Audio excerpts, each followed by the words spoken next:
Brian Minter, I really appreciate you being willing to take the time on this beautiful morning.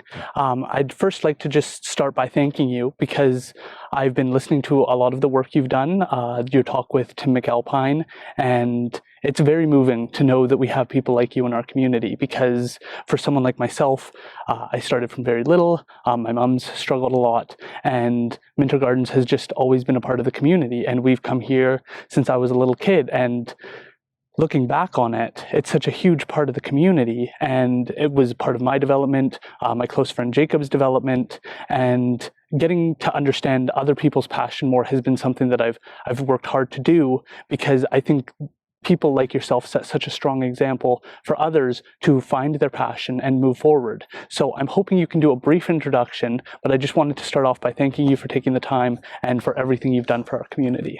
Well, Aaron, thank you for the opportunity to talk about our community and all the wonderful folks that make up this community, and someone who's taking the time to pick up bits and pieces of it, and it helps people who would listen to this, I think, capture a sense of what type of community we live in.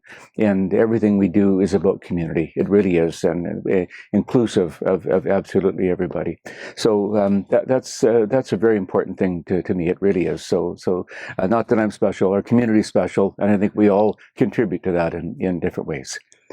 But anyway, to answer your question, I think, first of all, very, very lucky to be born in this part of the world. You look at the world today and the crisis virtually everywhere, the climate crisis, and that's affecting us all and will as we go for children and grandchildren and so on. And, if you had to pick a part of the world to be born in, I think we're both very, very lucky in that regard. I think the essence of always a deep appreciation.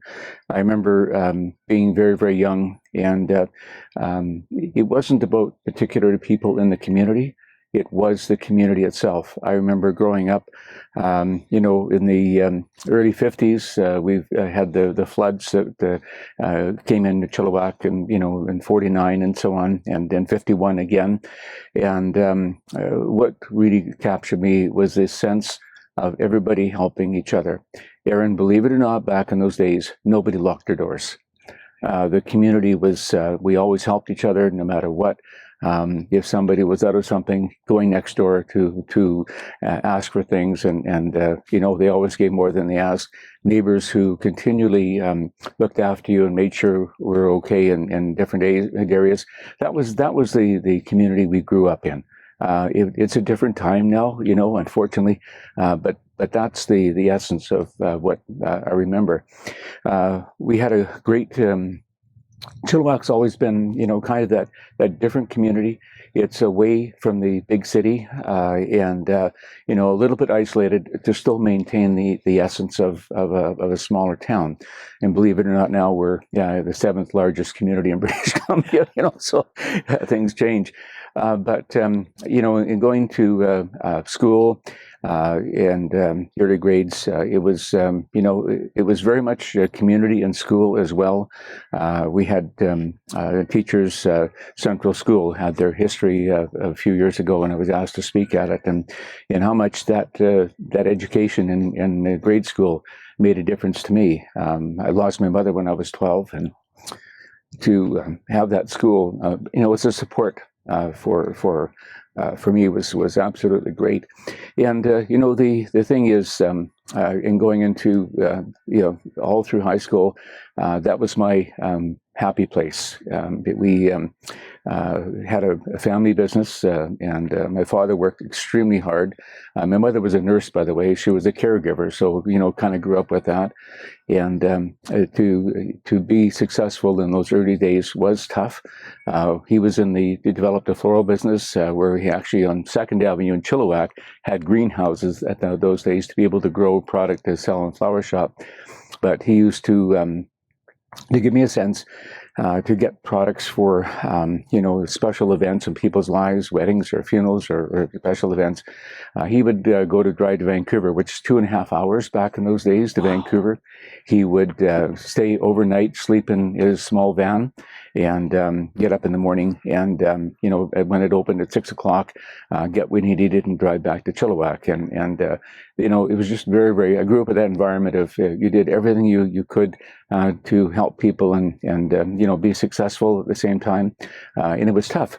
And my father also started the first early greenhouses in Chilliwack, and we used to grow carnations, which was kind of a first, and roses and chrysanthemums, and gosh, that was a lot of very hard work back in those days. After school, you'd be putting bands on carnations or disc budding roses, or growing mums and taking soil out of beds by wheelbarrow in a small greenhouse and putting new soil in and sterilizing it, and that's the and it was very difficult. Growing up in the floral industry, it was nice because you became a part of people's occasions, from the birth of children to special occasions like graduation or birthdays and anniversaries for people, and it was just part of the whole history of what your community was, and we were so lucky, I think, to be a part of that. And then from that, growing up, and I always worked after school. That was my, which we just had to do. That was what families did. And I think in high school, it was, kind of the first time you get to the age where you start thinking a little bit differently. Had amazing instructors back at that time. My favorite was my English teacher, Mr. Midzing, who was, I think, far ahead of his time in terms of his international thinking. He helped me develop a real passion for English. And English was, to me, very, very important. In terms of the writing and the poetry and so on, the communication, the art of communication for so many people. And anyway, high school was great. I was very fortunate to win the highest award in the school, and it was really about being of service, of sports, and of scholarship in terms of trying to be everything, and that was just quite an honor for me. And I was also valedictorian of our grade, and that was that. My peers would say, we think you're okay, to be one of them. So that was kind of the essence of growing up. Very hard work, community business that was very much a part of the community, and in high school. And I stayed back in those days. We had grade 13. It was a tough go to get to university because I had connections back here to go back and forth. Was a whole thing, because I did, when we were in university, Faye and I were married at that time. We would often drive back at night after class in UBC and help with in a special event that was very large back in a flower shop, and drive back for class the next morning. Sort of what we did and who we were. That was a great experience.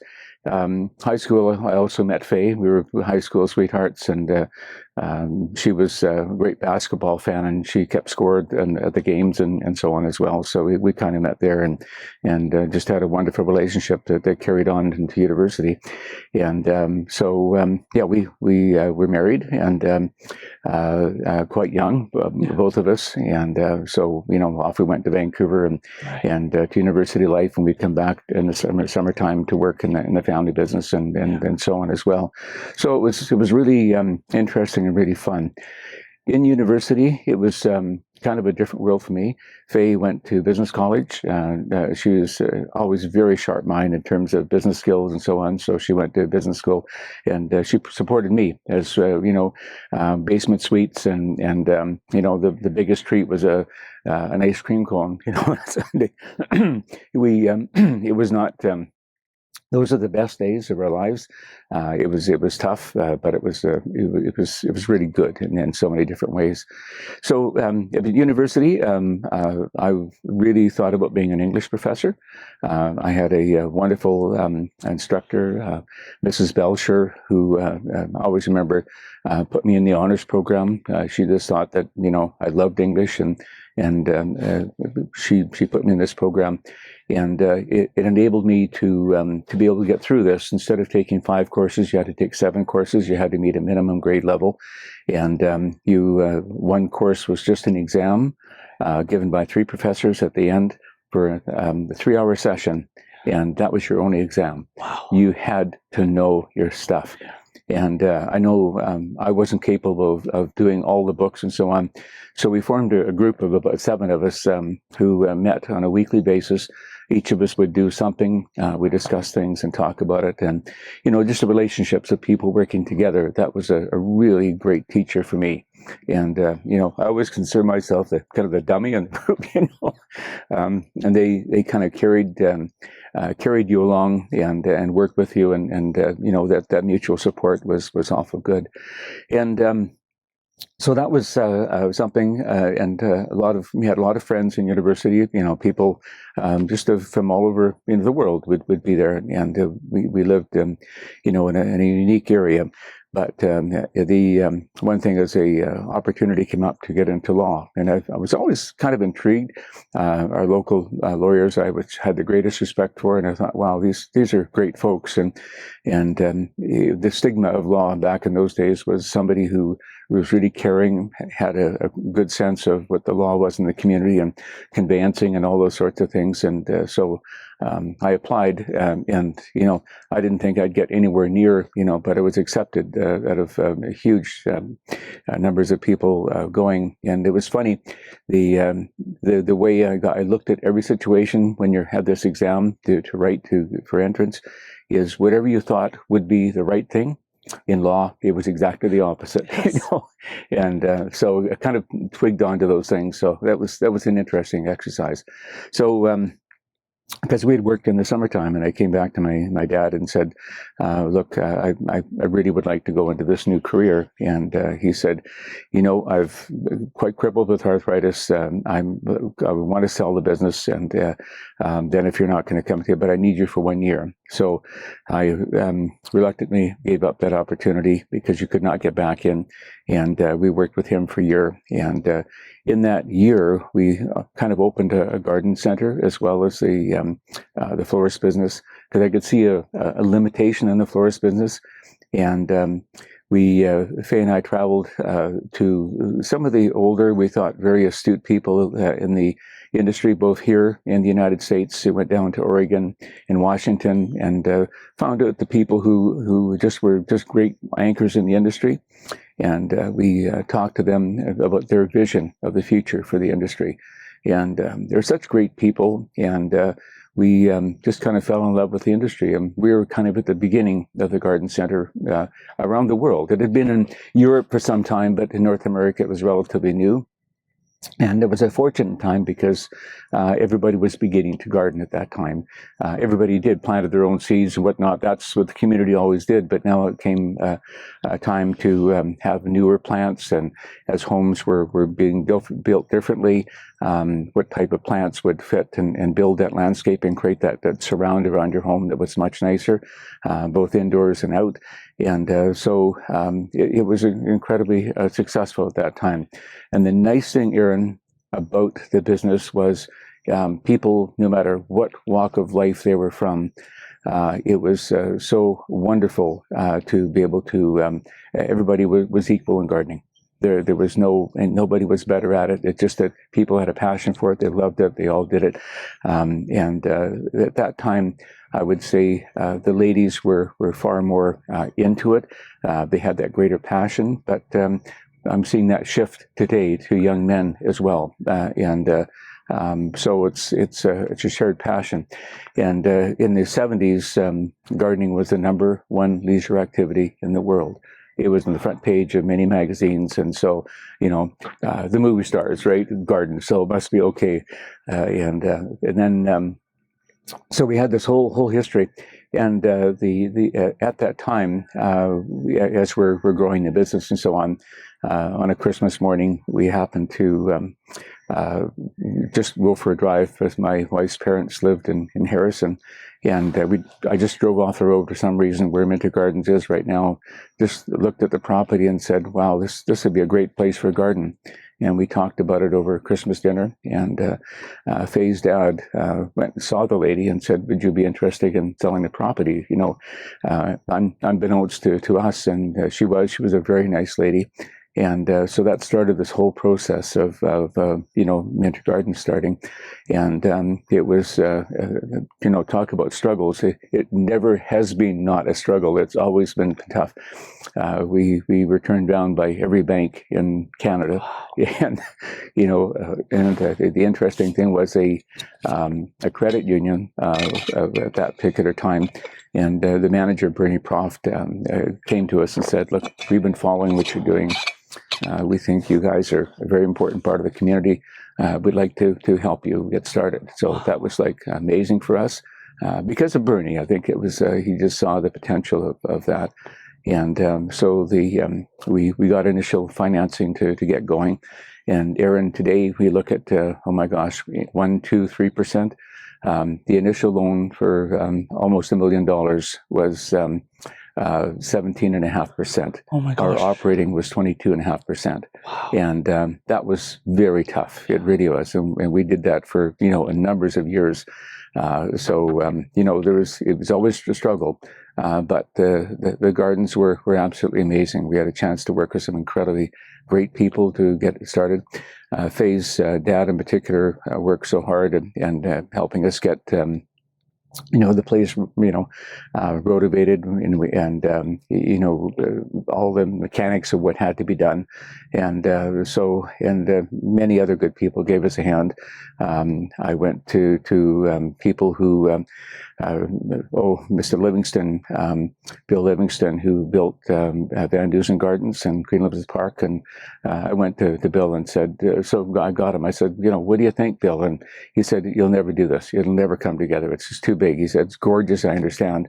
And but he also made some very good points. So through all the things that happened, and believe me, it was tough. We were able to finally, you know, get the gardens built and open it up, and it really was a magical place. It was very, you know, we only had so many resources that we could get from the bank, and so we essentially were able to put the gardens together, get it open, and then every year we made it better. We improved things and so on as well. We had great folks. We were surrounded by great folks to help us get it there. But it was so that was kind of a momentous situation that we were able to do. And you know, Faye and I just work so hard. Faye is kind of the design person. She has these wonderful ideas and concepts. That's her nature. And so we did that. And then at the same time, back in the early days, when the land commission, which was the good thing, decided to, you know, isolate farmland, no building on farmland, which was very, very important. It separated our community by the freeway, and so we felt we needed a presence in Sardis. So we leased some land over there and opened another garden store in Chilliwack because we believed in our business, but if it was going to grow, we had to serve the entire community. And so that was kind of interesting. But we got that opened, and we were very successful. And so from a business standpoint, Faye and I traveled a lot when we were young, but we had some opportunities. We were connected a bit in America, and we essentially were invited to go on a tour of garden stores in Europe. And so young, this is back in the early days when the 747 was, just built. So I remember leaving out of New York, which was kind of a experience for us because we're both very young. And but we got to see some of the best garden stores in the world. And one thing that always stuck in my mind is we went to Germany in particular. that there was a destination garden store. It was kind of the first one in the world, and it wasn't like most garden stores in a community. It was outside the community, and it had beautiful restaurants and a surround where you basically went there as a destination, and that changed the nature, and that became the nature of garden stores in the future of what that was. And we saw them happening all over Europe and so on. And so the place we have here, came up because we knew ultimately that would be kind of the direction in which we wanted to go. Right. So that from a business perspective, we were very fortunate. Things always seemed to open up, and I think it's about taking risks always. And if you're going to be successful, you have to leave your comfort zone and, get into a situation where, you're under a lot of pressure to perform. And I think it makes you stronger, it makes you better. And those are kind of interesting things that we went along.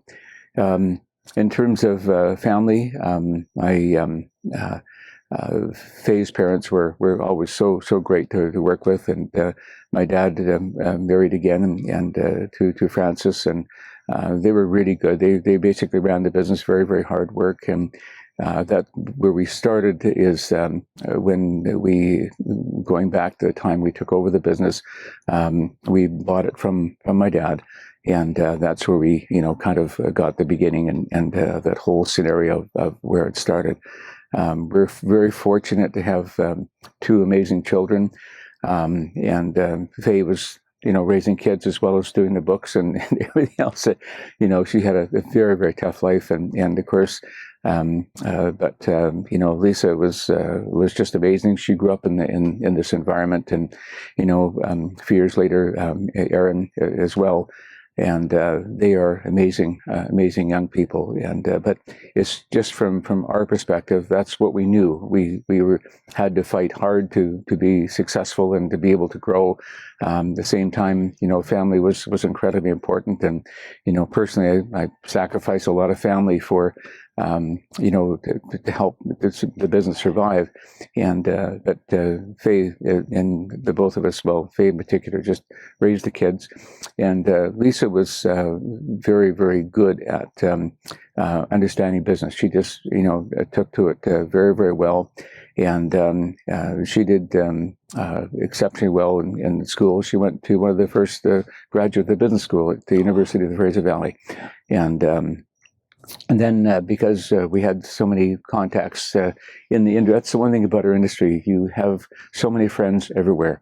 It's the nice thing is if I'm anywhere in the States, I have a friend to go and stay with overnight, or friends. It's just, that's the nature of who we are. So we made a lot of great contacts. And Lisa, when she graduated from college, wanted to go and stay with and learn the business from other people. There's a garden center group, East Coast Garden Center group, that we became friends of. And Lisa went and stayed with them and worked at each of these really amazing garden stores in the East Coast for about a year. She spent time going back there and learned an awful lot from them. And of course, they just loved her to bits. I mean, she's just a great kid, and she is. Picked up the savvy, and then, she decided to join us, which immensely helped our business because her vision, her ideas, and she was so good at what she did. She was the only Canadian ever on the American Horticulture Board. Wow. That drives horticulture in America. And the director, the CEO, said to me, because we spent a lot of time in the States, all the seminars, learning constantly how to improve and what we are. And he said to me, your daughter, as he was going up an escalator, I was coming down, he said, Brian, we're so lucky to have your daughter. She's just absolutely amazing. So, yeah, she made her mark in the world in that particular way. So, and Erin, as she graduated, she went to UBC and was very, very good at HR. And so she was really, I think, a very caring person in so many ways. It's back in those early days at residence, she was the one that would make sure female students were not alone. She would she was in a group that anybody who was up late, in terms of female, they'd go and walk together to make sure that go home safely. So she always had that caring attitude about her. And she decided that HR would kind of be where she was. So when she graduated from UBC, she went to one of the top firms in America, a consulting firm, and she lived in Montreal and would fly out every Sunday night to a new destination to help various companies with HR. And she'd fly back on Friday night home, do your laundry, stuff like that, and go back. And she did, it was Accenture that she was working for. And so she was absolutely great. She was also the traveler in the family, and she freaked us out all the time because she'd get on a plane and go to the Scandinavian countries by herself, go to Turkey, and back in those days, it wasn't quite there, but it was starting in terms of the change and the terrorist situation. But no, sure she was backpacking, in Turkey and stuff like that. So very courageous young lady. And today she and her husband are both in search and rescue. So we're sleeping at night. They're pulling somebody off a mountain somewhere, and so that's kind of the family we have. And Erin, after a while, could see that we were growing quickly. She decided that she would give up some of that to come and help us out. So we're very fortunate to have her in the business as well. And she brought those HR skills, which to us as well as her technical skills. So we're in terms of a family, we wouldn't be who we are without our two daughters, and they're absolutely amazing. Awesome. Yeah. Can you tell us about what it was like to lose your mother at such a young age? Because for a lot of our listeners, I know that they struggle with support. Maybe their family isn't as strong. And my hope is that they can listen to people like yourself and learn and grow as a consequence, because perhaps they don't have those role models. So how did you approach that? And what was that whole experience like for you?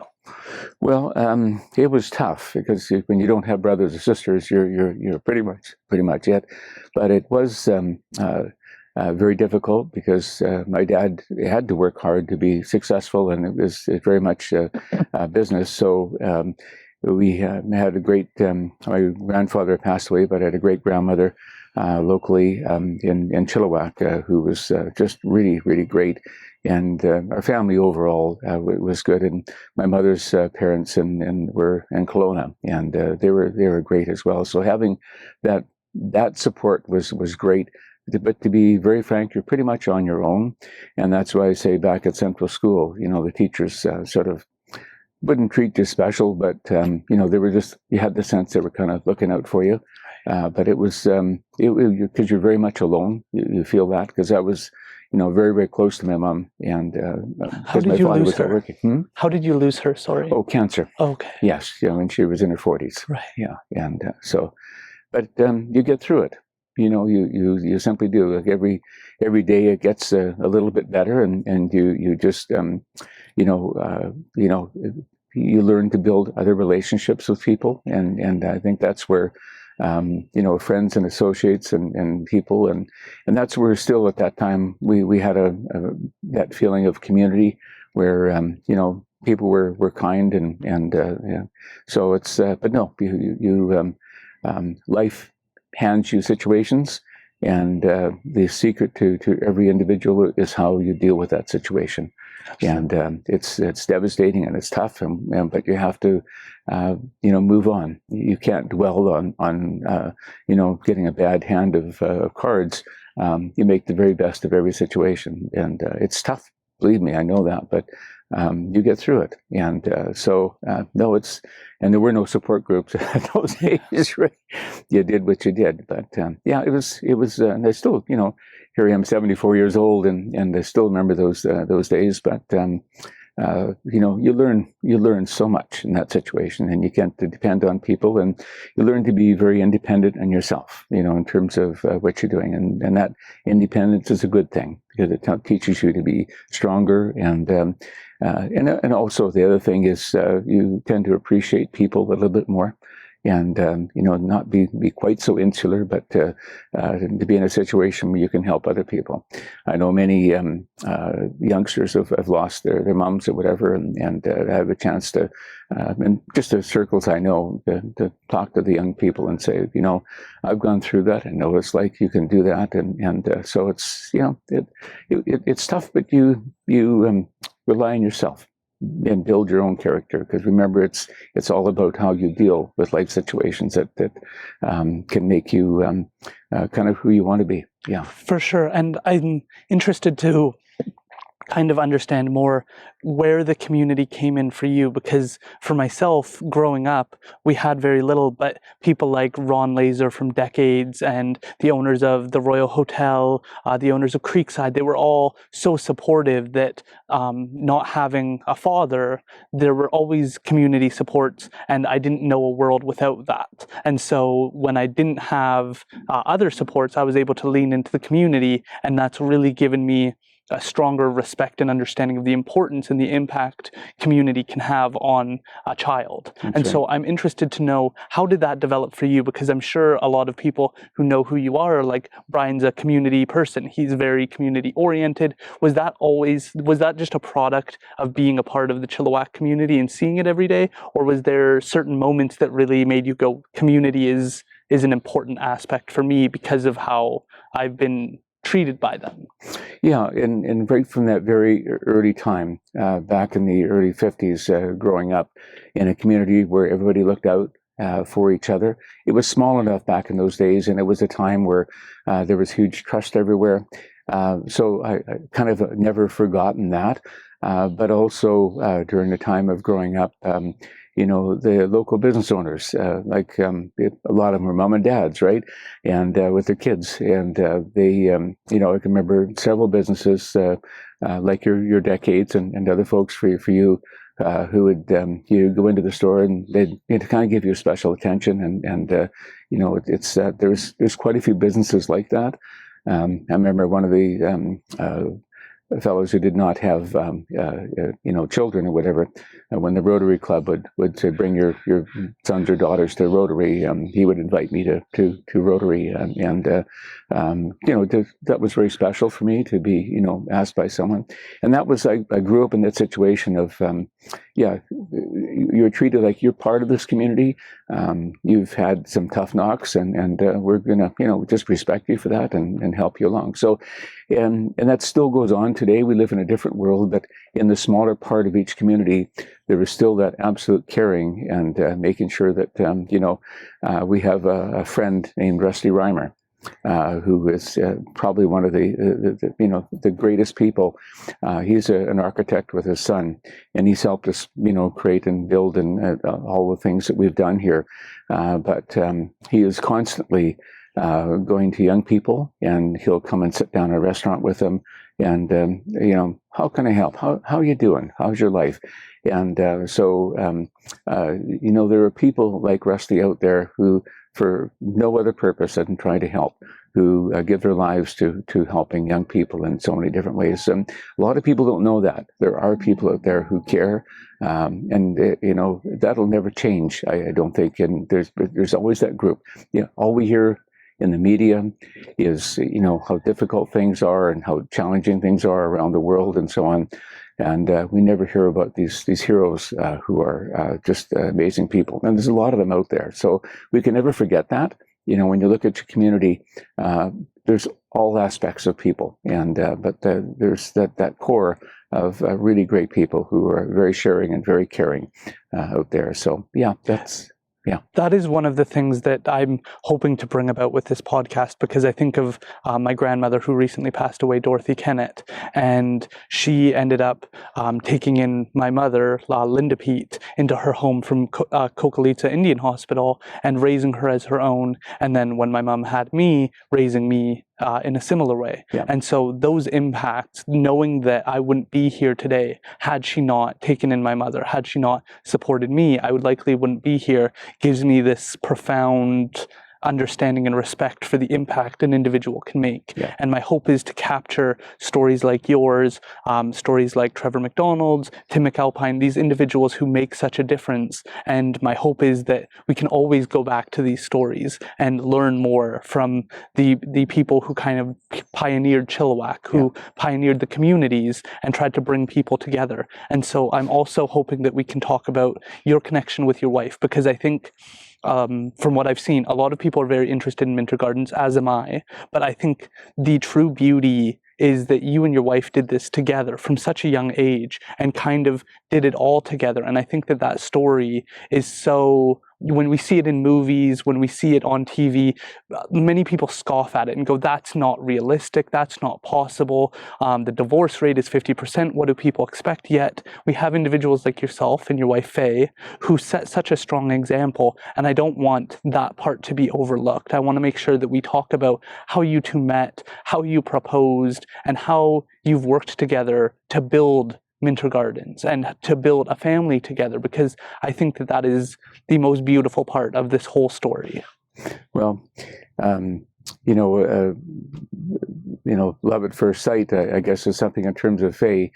Just in high school, I just happened to catch her and see her just on the off chance, and I'd asked her out on a date, and so it was one of those things. I just I thought she was an amazing person, very bright and vivacious and full of life, and volunteered and did a lot of great things, was smart, and just a really good person and very caring about so many situations. So it was her parents were amazing people, so it was nice to have the connection, because not only was Faye, it was her family. Her sister was amazing, her brother was amazing, and so they kind of invited me into their family, which was very, very nice. How old were you at the time when you first? I was 18 and she was 15. Okay. Okay, so we were quite young, but life happens when life happens. Yeah. And so the tough part was when I was going to university back and forth.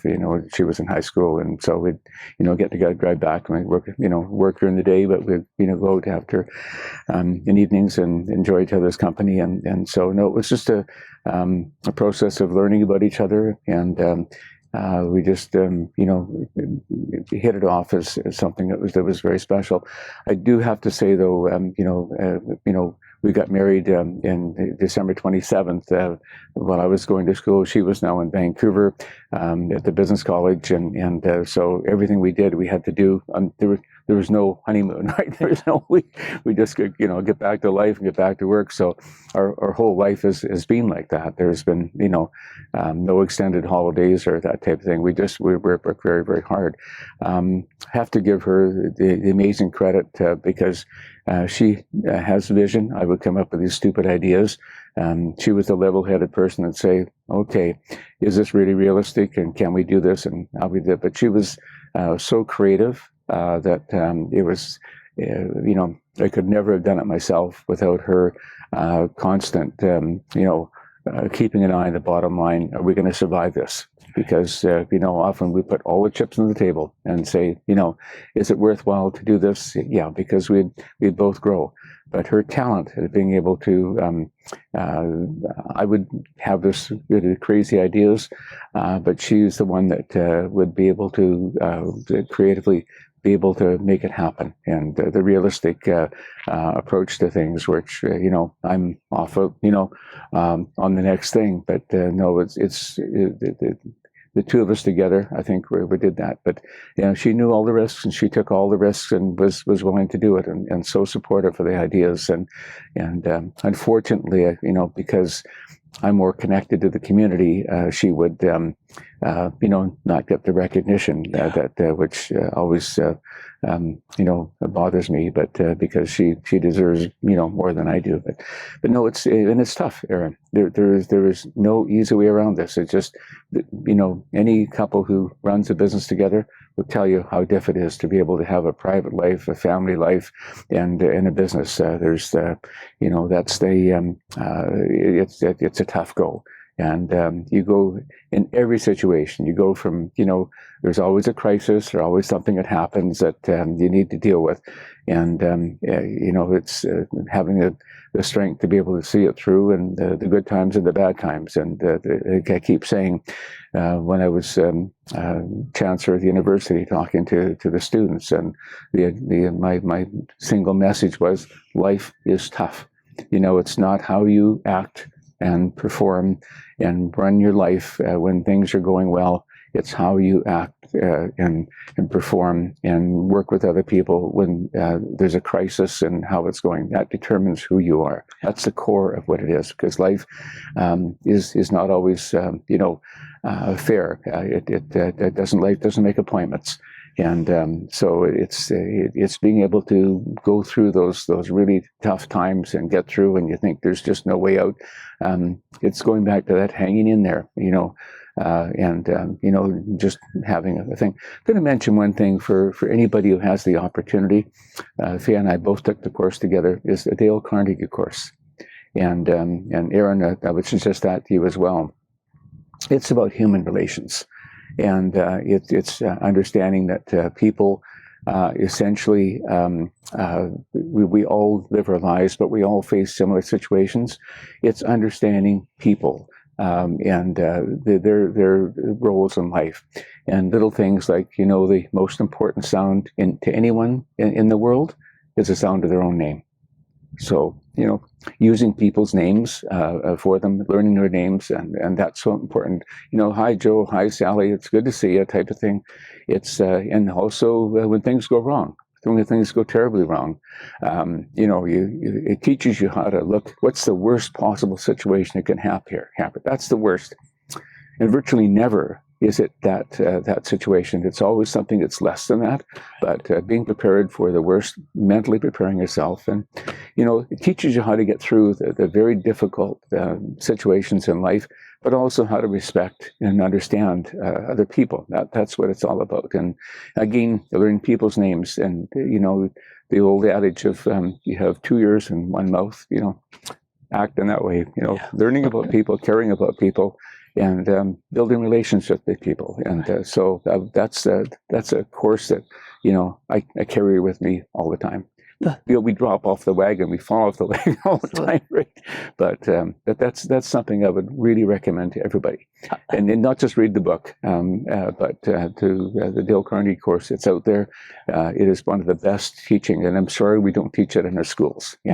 Yeah, I don't disagree, and I think that is something I hear a lot of my peers talk about, is I don't know how to approach people, and that's one of the common concerns I see, is this, how do I relate to people? I'm also interested if we could go a little bit more into some of those struggles that you and your wife went through and how you approached that, because within my own life, growing up, I've always tried to just deal with it myself, figure it out myself. And now having a partner, Rebecca, making sure that I work with somebody else, get her viewpoints, make sure that we collaborate, because that helps me see things from other perspectives. But it's something that's taken me a lot of work to do, because growing up, it was just like, either you figure it out or you don't have food on the table kind of mindset. And so being able to move beyond that, how did you and Faye approach that? Or were there any times that stood out that would help listeners be able to incorporate that within their own lives? Because I think we're very much right now in a society where it's like, figure it out yourself. Don't look to your spouse. Like a lot of my friends, they don't look to their partners for wisdom or advice or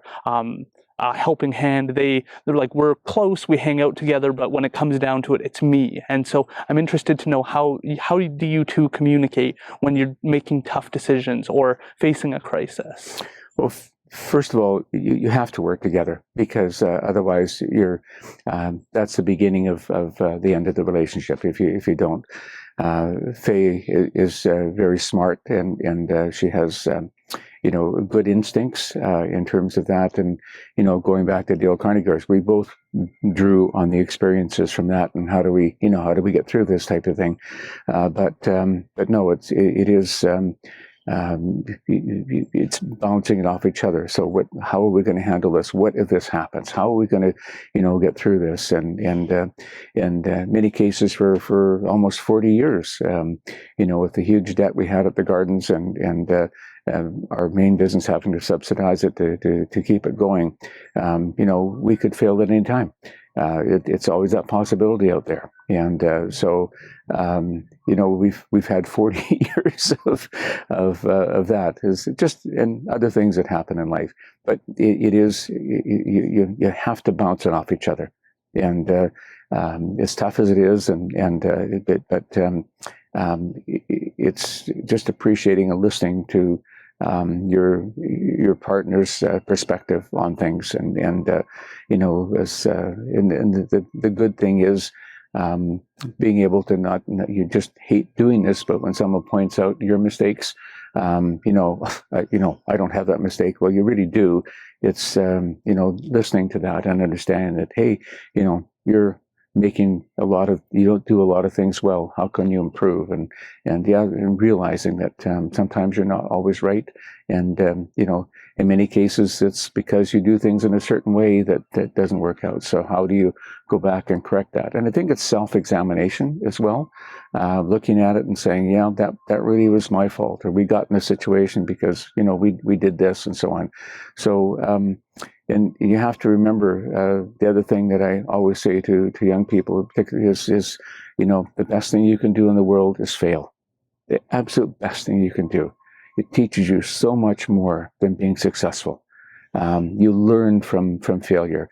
It's the best teacher in the world. It's the hard knock teacher in the world, but it's one we all need. Somebody who never fails or never has a whatnot, they don't really have a sense of what life is about. And maybe to appreciate how other people are going through situations, and how can you understand somebody else when you haven't been there and done it yourself. So it's accepting your own infallibilities and say, no, these are my weaknesses, and I have to, that's the handicap you play with in anything in the world, right?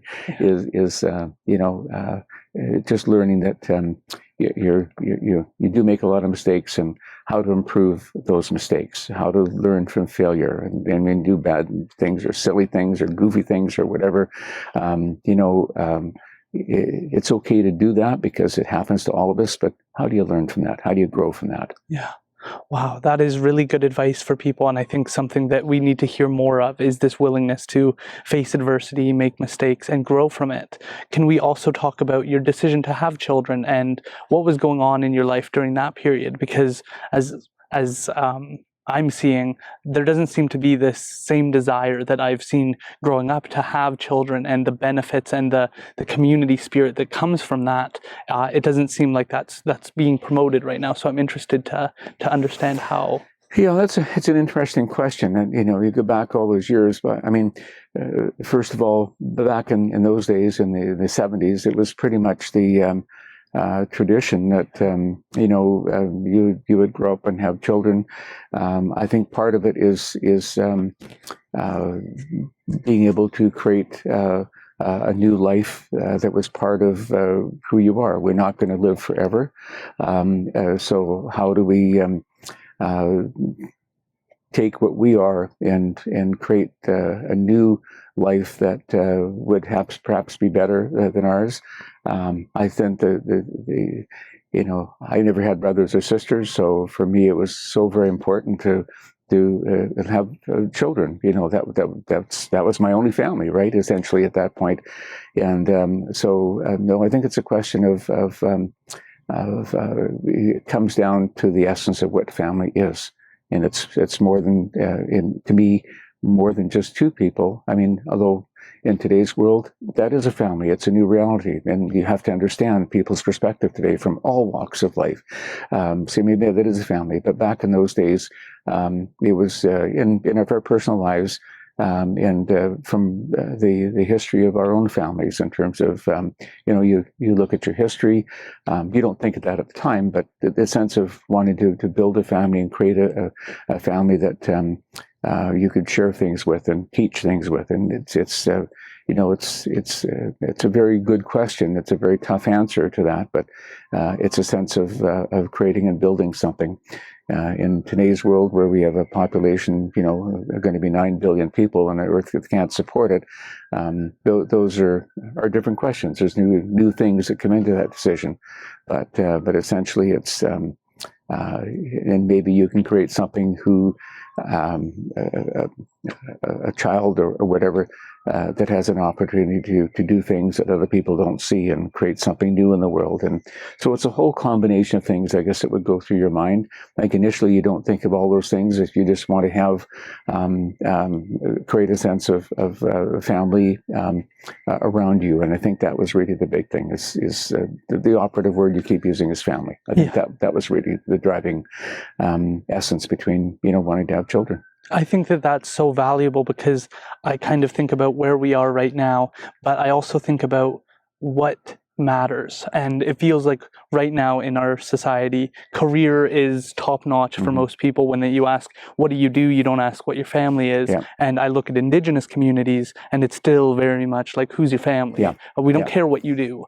Good job for you for having a career, but what matters is, what's your last name? Who are you related to? How might we be connected? And your family values, I think, are so important, because it seems like something that seems to fall like third rung on the ladder for so many people right now. And I think that we miss out on so much, that cultural piece. And that's something my mom and I missed out on, was this feeling of like a real strong culture kind of later in my life. And right now I see such a value in the family dynamic, being able to have parents, being able to have grandparents, being able to have those supports. And I know that that's a dream or a luxury for so many people right now, because maybe their parents don't understand how to be parents, how to support their kids, and how to relate to them and understand their struggles and be a supportive person. And I think that part of the reason for the success of Minter Gardens is that you bring that same value to community, to culture, into Minter Gardens. And so I'm interested to know how you connected with your children and how you approached being a parent, because I think that likely that sets such a strong example. And then we can move into Minter Gardens and how that carried over, because for me, Minter Gardens was a place where we celebrated like Halloween and Christmas, and you had such festivities going on here. So I'm interested to know how that started for you in the home. How did you approach that, and how did that translate into doing celebrations here? Well, it's kind of a mix thing. I'm, certainly not the best parent in the world. I mean, we grew up in an environment where you're always under a lot of pressure for so many things. But part of and it's actually quite interesting.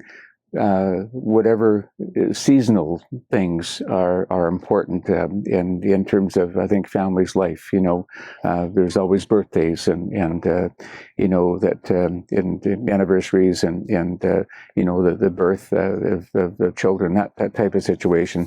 But also there's things in society.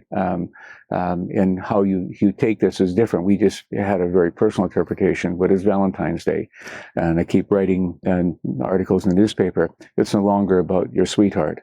It's about people around you who you care about. Yeah. And it's a chance to remember these people who in your life who are important. And you go to Easter. Easter is a Christian holiday, celebrating the rebirth. Somehow shifted like Christmas away from that to bunnies and Easter egg hunts and so on as well.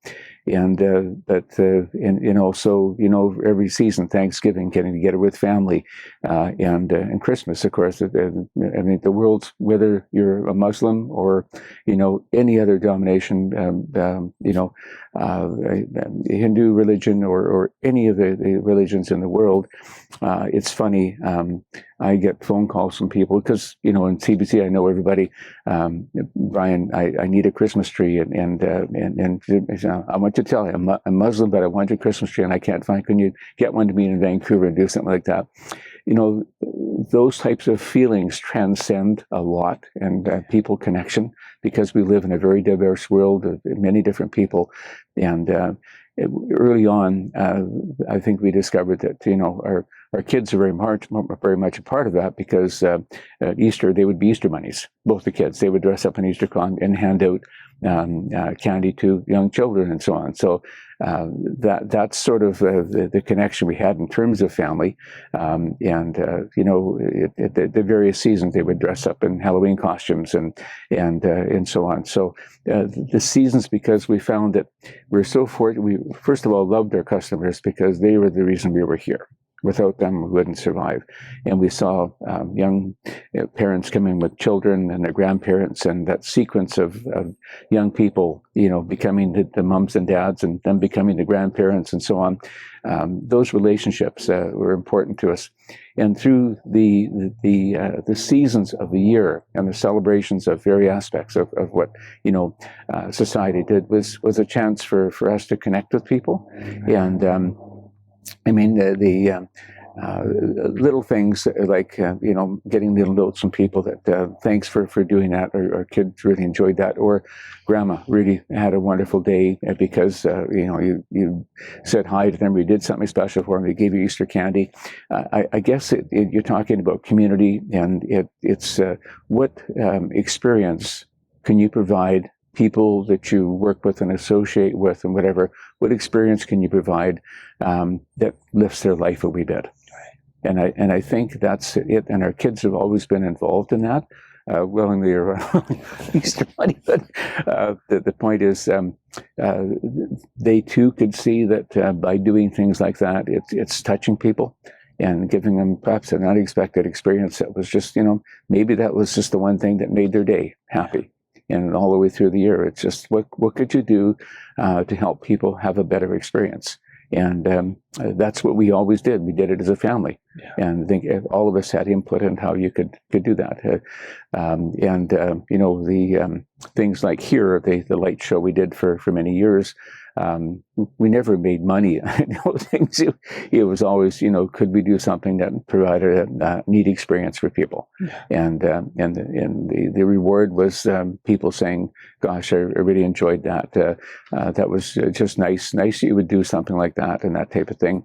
And that's all it was for. It was for nothing else. It's certainly nothing we did made money.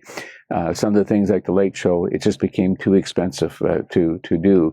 And the little sidebars you never hear about is when it's raining, we had the best electricians helping us get things set up, but it was never enough of generators. So some of the lights would go out, and I'm behind some of those things on the ground in the mud, holding cords together. So they would, or a lady was looking at something else and drove off in the mud, and here I am late at night myself pushing her car out of the ditch because back there, or a cold night, a lady came with a wheelchair here, and she was by herself. I don't know how she got here, so I'm pushing her through in the east wind blowing. Trying to it's those types of things that really make the difference. So it's more about creating an experience for people to make their lives just a little bit fun, and for just the purpose of being able to do that. Period. That's what it's about. That is so amazing, because I remember going to Central School, and then they would bring us here, and we would get to have these amazing experiences and be out of the classroom for a bit and learn about the environment, learn about plants, have the light show, the train, all these different unique experiences, and to know that that was all a personal sacrifice to your business and to yourself and to your energy. It's something that I don't think gets said enough, because the good contributions that people do in the community can sometimes be just taken for granted. And so I'm grateful that you mentioned that, because I think of the town butcher out in Sardis, yeah, and the impact he's made in regards to trying to share food, share positive quality food with families, yeah, trying to make it a cultural experience. I had Bill Turnbull on about a year ago, where I talked to him about like the difference that makes for people who might not have that culture in their home. Maybe they can't afford a Christmas tree or stuff like that, that this is an opportunity for them to have those experiences, to feel that culture, to see lights still out front during the Christmas season. Is still like yeah, it's Christmas, and like these are the people I look to, because I don't put up my own lights in an apartment. To see this is where I get my culture from, and we go for drives to look at all the other people who've put up their lights, and that all comes at a personal sacrifice for other people. They have to buy the lights, they have to put it up, they have to arrange everything. And so I'm interested to know a little bit more about what those processes were like. What was the mindset behind bringing children from schools in, letting them see everything and letting them learn? Was that always part of the plan when you guys were getting started, or did you see an opportunity there to help people get access to these ideas? Yeah, and I think it's just a question of really caring about your community and wanting to be a source for an experience for young people, and I'm a bit soft-hearted about Central because I was there, and so it's more a question of understanding the importance of youth and young people, and the single parent relationship, the children who are by themselves, children who are in foster care, children in so many really difficult situations in their lives, but also a chance for them to see something different. And the one thing about our world in terms of plants, they don't care about gender, they don't care about culture, they're just a plant who bring beauty and improve the world and so on. If we can connect that to people, that is something. And teaching young people, and we've just had so many wonderful members of our team who were good at that and sharing that experience, and we still do it today with part of the pandemic, teaching people the magic of a bulb. When you put this is how it's going to happen, and actually working with some of the teachers, particularly in gardening, to be able to share the tricks. Teachers are very good at teaching, but a lot of them do not have experience in gardening. So I've gone to many schools and tried to explain what it's all about, and the fact that it's very different because you're gone in June. Who's going to look after things as they ripen, and who's going to care for the gardens in the summertime, and all the pitfalls that normally would come out. So just sort of giving them a sense of learning about the art of being able to grow plants and what it takes, and how easy it can be, but how incredibly difficult it can be, and again, how do you deal with the challenges and in a positive way. So it's yeah, I don't think we did that consciously. It's just one of those things you just do. And I think with anything, you just do it because it just seems like the right thing. But there wasn't a conscious plan to go and we're going to be this particular hero. It's a question of isn't it great if we can do something like that, or share that particular bit of information? And it's nothing more than that. It really isn't. Yeah. Well, because I just have to thank you, because like that had a direct impact on me. I did, I think at 13 or 14, after going to Central and having those positive experiences, Jake and I tried to start our own garden on a balcony. It did not work out, but that passion and knowing you've always been like a figure in our community since I was a young child to now, you absolutely did have a positive impact on my development, on my friend Jake's development, and just knowing that people have that kind of mindset of that's just what you do in a community has real benefits for the young people that you're impacting. And so I want to thank you for that, because I definitely am grateful that this place exists and that you exist, because I've known about you my whole life and the impact that you have on our community, and that you are a pillar in our community from a young age. You've always just been a role model, whether it was always conscious or unconscious. In my mind, it did have that impact. Well, that's very, very kind. I don't see it that way myself. I just, when you see so many great people in our community, we're all holding the community together and doing little things we can. And there's so many people from all walks of life you'd never even think. So it's to be part of that community, going back to that very situation. It's who we are as community members. Yeah. And no one is better or worse, but we're all part of this whole situation. And it really, the narrow community or the broader community, that's what it is. And I go back to this thing about, being Canadian. To me means a lot to me. And how, wherever you go and how you act, and this particularly in other countries, you represent who we are. I've been very disappointed in the past 2 years in terms of who I thought Canadians really were. I guess it's a mind-blowing situation. Yes, there are people from different walks of life who look at the world differently, but we're supposed to be that kind, generous, thoughtful, helpful country. And when you see the pandemic and how people are acting, who really are being, I think, in many cases, very selfish, and spreading something that is very harmful to so many people, the thoughtlessness and so on. I didn't know we were like that. One of the great pleasures in my life is inducting new Canadians into citizenship. That is just, to me, absolutely mind-blowing. When you look at the people who are there, who are from all walks of life, I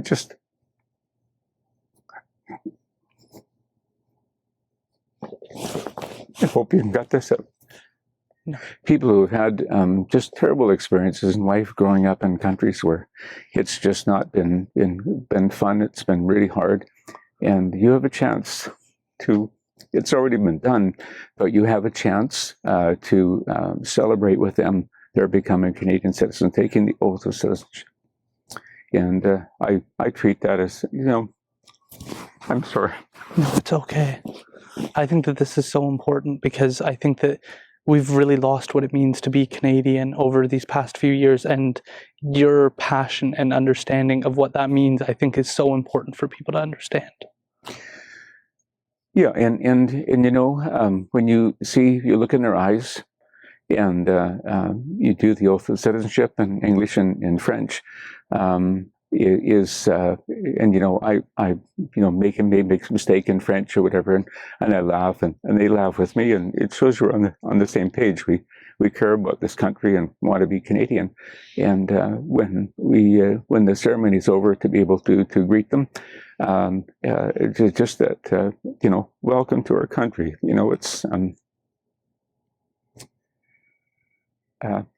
It's a new opportunity for you. It's also a chance for you to bring all your knowledge and all your culture and your skills to make our country better. And it's such a moving experience for me, obviously. But and the letters that I get and the feedback and getting customers out of the blue, 5 years later say, Brian, I'm a Canadian and you're at the oath of citizenship. I'm just so glad you were there. And just to be able to share our country with people and helping them have a better life, but at the same time, and this is so very important, is appreciating what they bring to make our country better. And that is just one of the absolutely great things that you can do, and to be in that position, to be able to do that is just so amazing. But to treat them with the greatest respect, and you're not supposed to hug them, but some of them, the older folks in particular, no matter what a culture they're from, just to be able to, they give you a hug, and boy, what an honor, So that's. Talk about, and it's the broader community, who we are as Canadians, and I think a lot of us have messed that up, and we need to get back to being a country that was perceived as being fair and forthright and caring and helping other people. And so that's, from the small community to the broader community, I think we need to get back to that. But we're just blessed to have so many cultures. And I want to point out too that, everything that we do these days,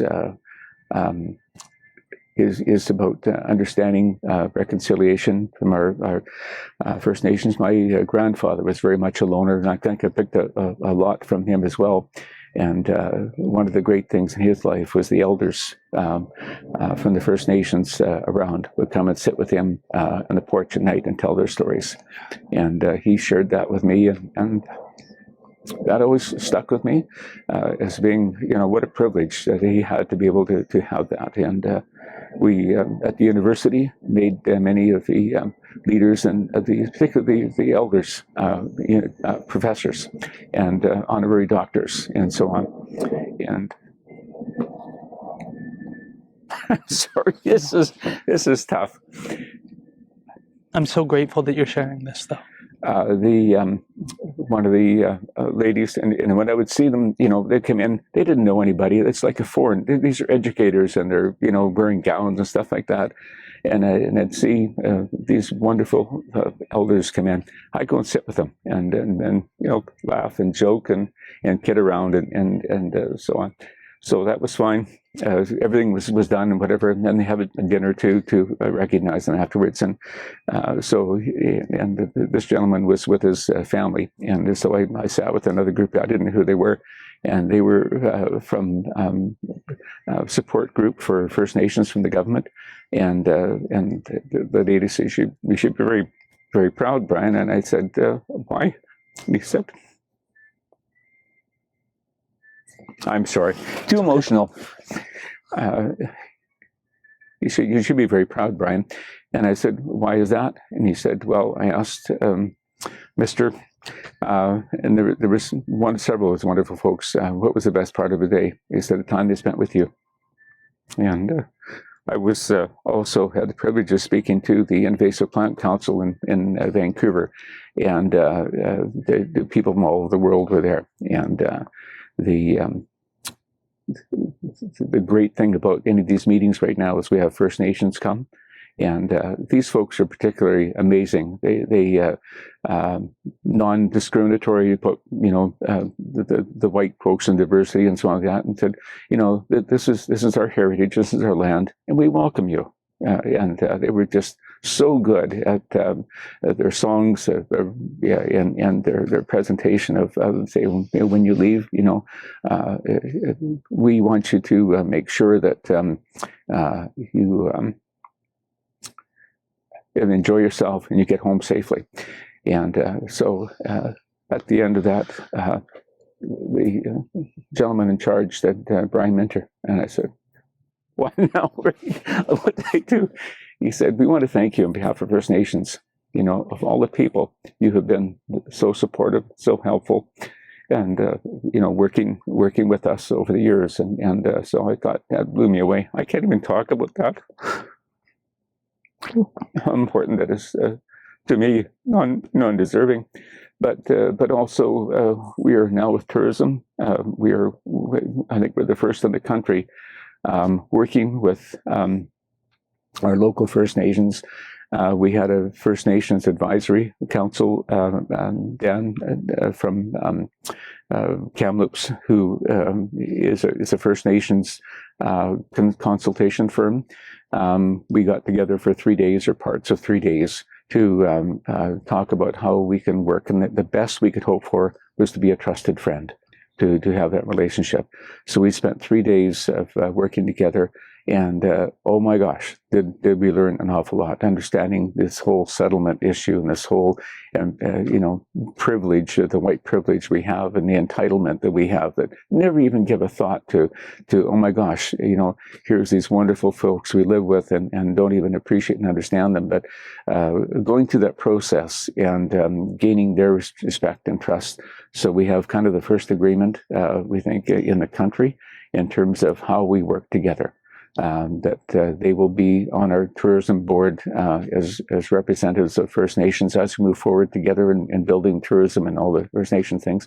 But it's those types of relationships that are absolutely so important and so precious, and begin to understand the the horrible situations that they've gone through, residential schools, but to be able for them to see beyond that and actually work with us to build kind of a beginning of a new relationship. So, and when you talk about community, you know, that's just an amazing community right there. So I've referenced to my grandfather. I've always had this, you know, really respect, and we have so many First Nations friends who, you know, come and give you a hug all the time. It's like, wow, you know, how privileged am I, you know, type of thing. So that's sort of, you know. That is absolutely beautiful, and I honestly want to appreciate you for sharing that emotion, because that is what I'm hoping people get out of this. Is, to me right now, it feels like everything in the public forum is lip service. It doesn't feel genuine, it doesn't feel honest, it doesn't feel connected to the community. And that's one of my biggest frustrations, and part of the reason I started this is because I do believe we have leaders and role models in our community. They're just not holding political office in the federal government or in the provincial government. We don't have those voices who genuinely value the connections they have in the community. And so I think for a lot of listeners, they're going to get so much out of what you just said and how this really impacts you, because that is the whole idea of media, is to remove the emotion, and I'm really against that, because then you don't get to know people's true intention, and it's clear through what you were just discussing that you care, that you genuinely understand. And I think of Indigenous communities that don't have the greenery, that don't have the gardening experience, and I think of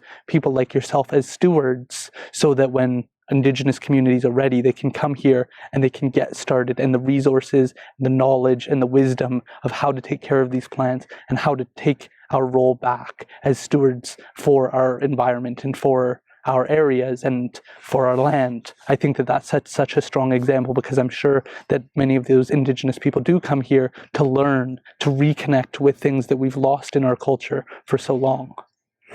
Yeah, and I think the issue is just being so insular and not understanding, having a clue about how important and the resources they bring. It's their stories and their history, and the one thing that I got out of the meeting with the two chiefs and Alison and I and Dave Sheppy, who is such an important. He works for First Nations, and he's so great. The five of us, but.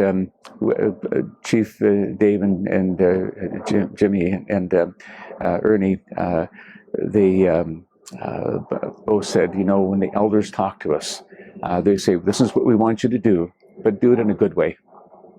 So everything we've done right now is, you know, we're going to do that, but we're going to do it in a good way. Yeah.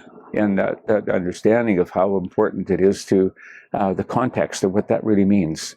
And totally oblivious to that, yeah. And until we had the sharing of that experience. Yeah. So whatever we do right now, even personally, let's do it in a good way. Yeah. That is a beautiful thing to say, and I think this sets such a strong example, because one of the frustrations I've voiced many times on this podcast is my frustration that we don't look to our elders right now.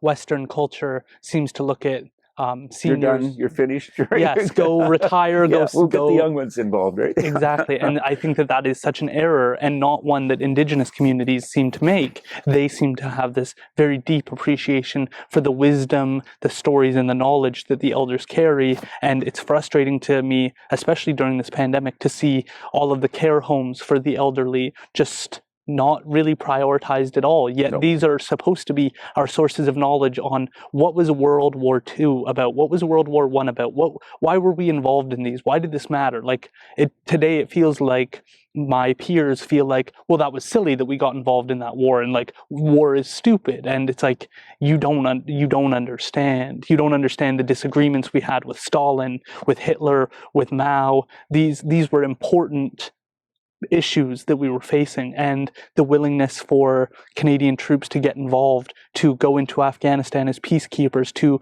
stand up for Canadian values. I think that comprehension, that knowledge is so missing from my generation right now, because we think that whoever made those previous decisions were silly. Why would you go to war? Why don't we just sit around and watch TV and relax? And it's like, you don't understand what the problems that we're facing. Like, people were genuinely concerned about nuclear annihilation, and that just doesn't seem to click. Register, no. And I'm very worried about that, because to your point about this pandemic, it doesn't seem like we have that deeper knowledge on what it means to be a Canadian and how to represent our community, our society, how to go abroad and represent as a Canadian. And I think that it's so important that people hear your approach, because it does set the example, and it does feel like something that's missing from the public conversation. Yeah, absolutely right. And I become just very upset when I see the level of it doesn't matter who it is as a public figure, the disrespect that now is out there openly, and that's not who we are. That's not my definition. Yes, you disagree, and you disagree vehemently, and you get that out. But the level of disrespect is just not who I envision as we are as Canadians. We're diverse, and we disagree, and we have a different view of the world. We all do in our own way, but we do it in a way that communicates well and articulates well, but when you get to that mob situation and the thoughtlessness of unvaccinated people, and there's many good reasons why people would become unvaccinated. We appreciate and respect that, but when you take it to a level of disrupting the healthcare workers from doing their job of saving people and helping people, there's no excuse for that type of behavior. And we're seeing more of that. That worries me a great deal. Yeah. That really does upset me. All the things we talk about, family and community, where's that gone? Yeah.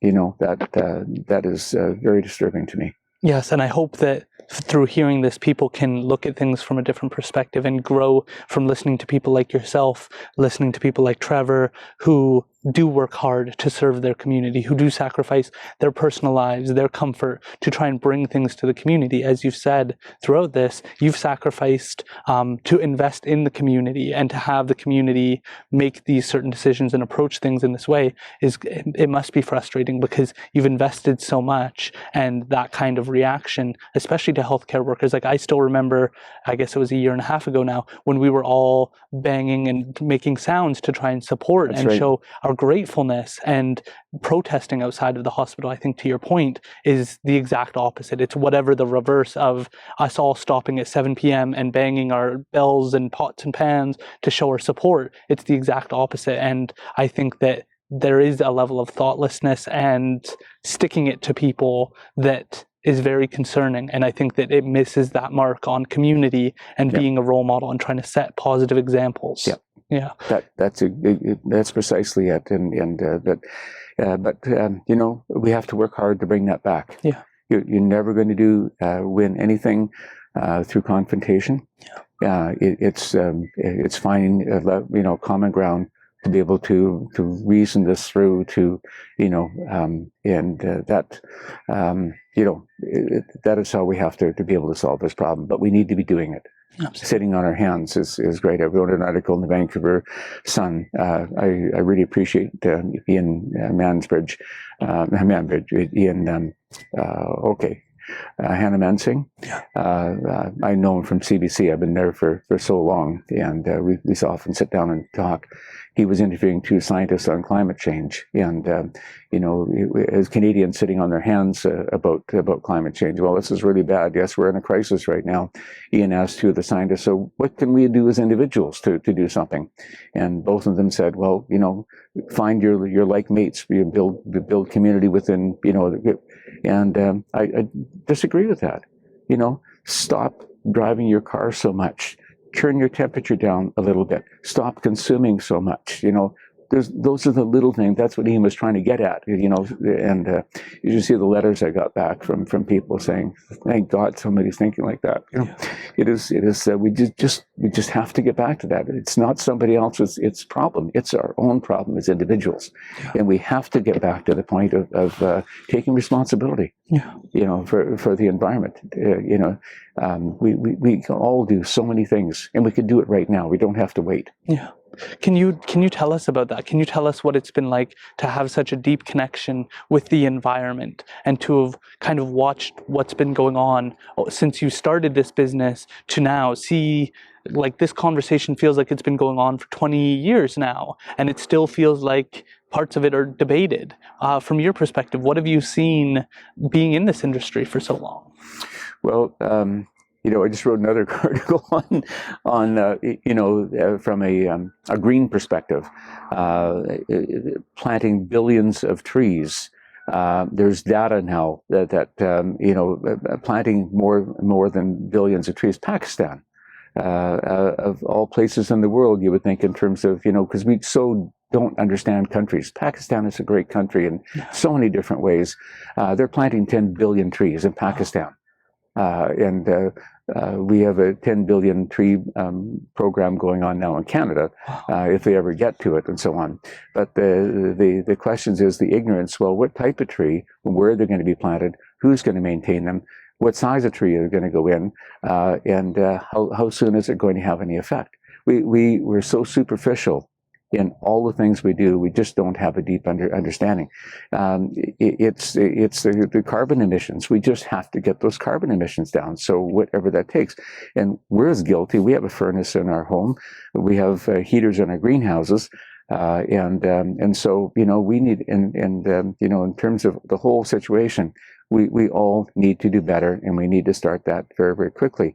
But coming and seeing what's happening over there, our green industry, I think, is doing a lot of things well and getting more trees in people's yard. The pandemic is where people were stuck at home around the world, and they decided to make their homes or apartments or whatever more green, more beautiful, more welcoming. They've stripped the trees out of the nursery industry around the world. Right now, it's hard to get bigger trees because the nursery was selling everything, all of them, and not saving enough big ones to go on to bigger sizes. So people have been planting and doing more green and more caring and surrounding them. And the young people in particular have been doing more. The younger millennial generation right now are our savior. Gardening, as we talked about earlier, in the 70s was the #1 leisure activity. It almost died in the late 80s and 90s. Because what do you think? Yeah, go ahead. Because people got away from it. The traditional home didn't exist anymore. Smaller homes, smaller lots, postage stamp things, a whole number of situations. It's the millennials that drove the life back to green plants and green living and so on, and they're continually doing that. They're now a bigger buying share, the biggest buying share in terms of consuming plants of anywhere. And their view is it all started about 10 years ago. I was in South Africa giving a talk to the International Association of Garden Centers, and people from every country saying, I just don't understand. All of a sudden, the vegetable seeds are going off the rack, and it happened simultaneously worldwide. And people wanted to plant. They didn't trust that people would die from some California. They wanted to grow their own plants organically, possibly can, nutrition for their children, and the whole thing started. And they've been pushing it ever since. And so. Yeah, what is happening right now is, and they don't just do it and put a plant in a windowsill. They embrace the green culture, and they embrace what it means. They understand that by having a plant in your home, it changes your level of stress. It changes your level of happiness. The care and nurturing that it takes to live a plant, it brings out a new element in people. And I give this talk to the garden writers in New York about the new reality of plants. And I followed the World Health Organization's guidelines in terms of what they're doing in terms of green spaces in cities and how it changes, so it helps people socialize better. Every culture is different, every age group is different, but how much green space they need and how much is now needed in every city. The World Health Organization is actually trying to get communities and cities of all types all over the world to be able to put this green space in. And this whole thing about a green apartment now is being built. It's 10,000 trees planted on top an outside of an apartment. 10,000 trees are happening. Italian architectural firm is now doing that. They've done one in Holland, they're doing it in Italy, and now they're starting. And China is of all places, building the first green city, which is a whole new entity. But the Japanese scientists in particular have identified that when, and they can quantify this, when you go outside into a green space, hopefully a forest or that like for 8 hours, 2 8-hour periods, when you're there for that time, plants give out an aromatic phytoncide. And that phytoncide has a chance to work on our bodies, and our immune system is improved by 43% in that 16-hour period. And the production of white blood cells that fight off diseases and so on is increased by 56%.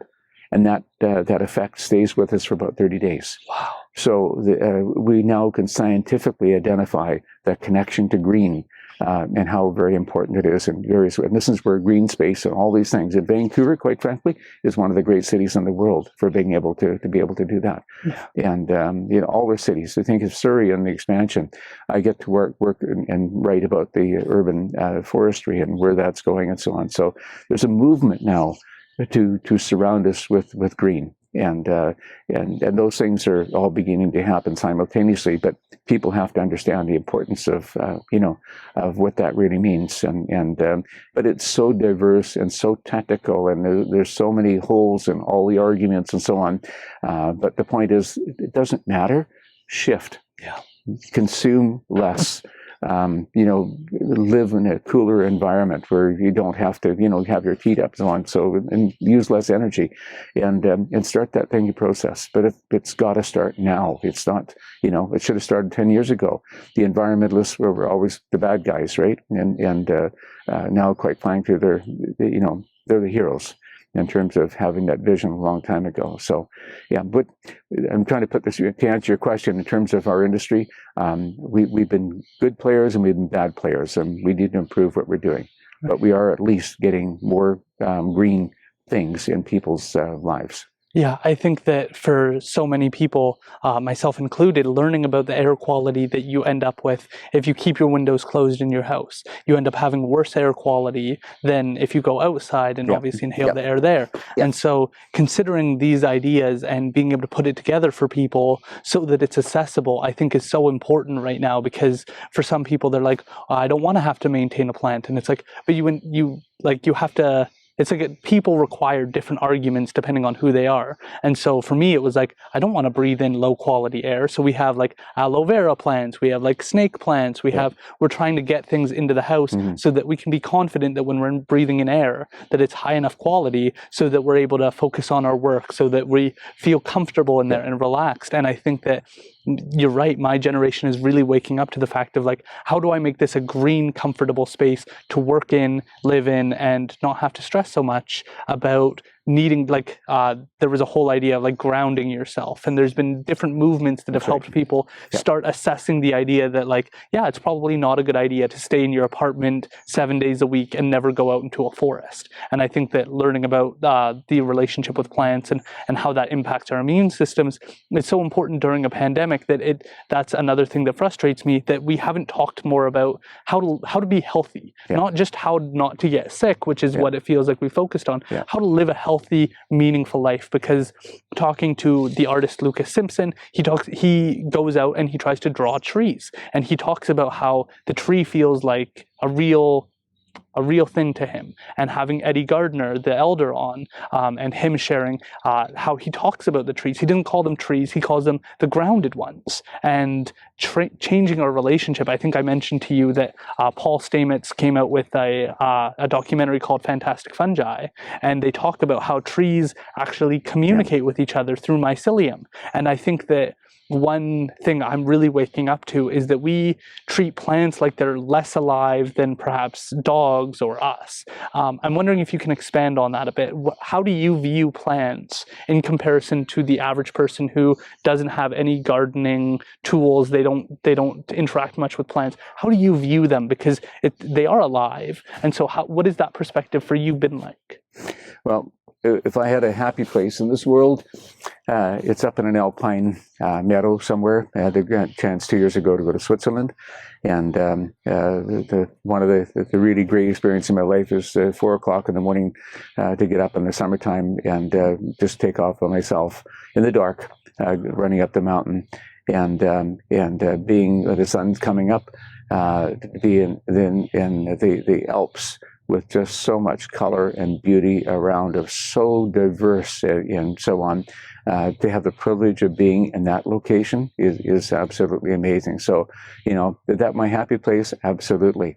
And all my life I've had the pleasure of being able to grow plants and work with plants and so on. And, you know, you just have you know, quite frankly, a symbiotic relationship. You know, trying to solve problems when they're not doing well, and help, you know, learning more about them, and learning, you know, the intricacies of so many different types of plants. You can't help but have a connection. And it's not silly or anything else. It just you know, I've been around the world with growers who are very good growers, and we would walk into a greenhouse in Holland or anywhere else like that, and you can sense if there's something wrong.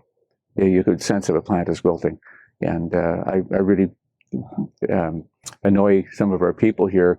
I can walk into a greenhouse and know that something needs water. You just have that sixth sense of knowing that. And other growers, you know, the same thing. And so when you're connected, your livelihood depends on them, but you work with them. It's more about, you know, it's not producing a plant. It's producing a plant that's healthy and survives. It can perform whatever, you know, if it's provide shade or provide color or provide, you know, landscape beauty or you know, it's learning how to do that the very best you possibly can. And so that is, you know, that's an experience you carry with you. Yeah, and young people are learning that. You know, when they first started, they were very green at doing that.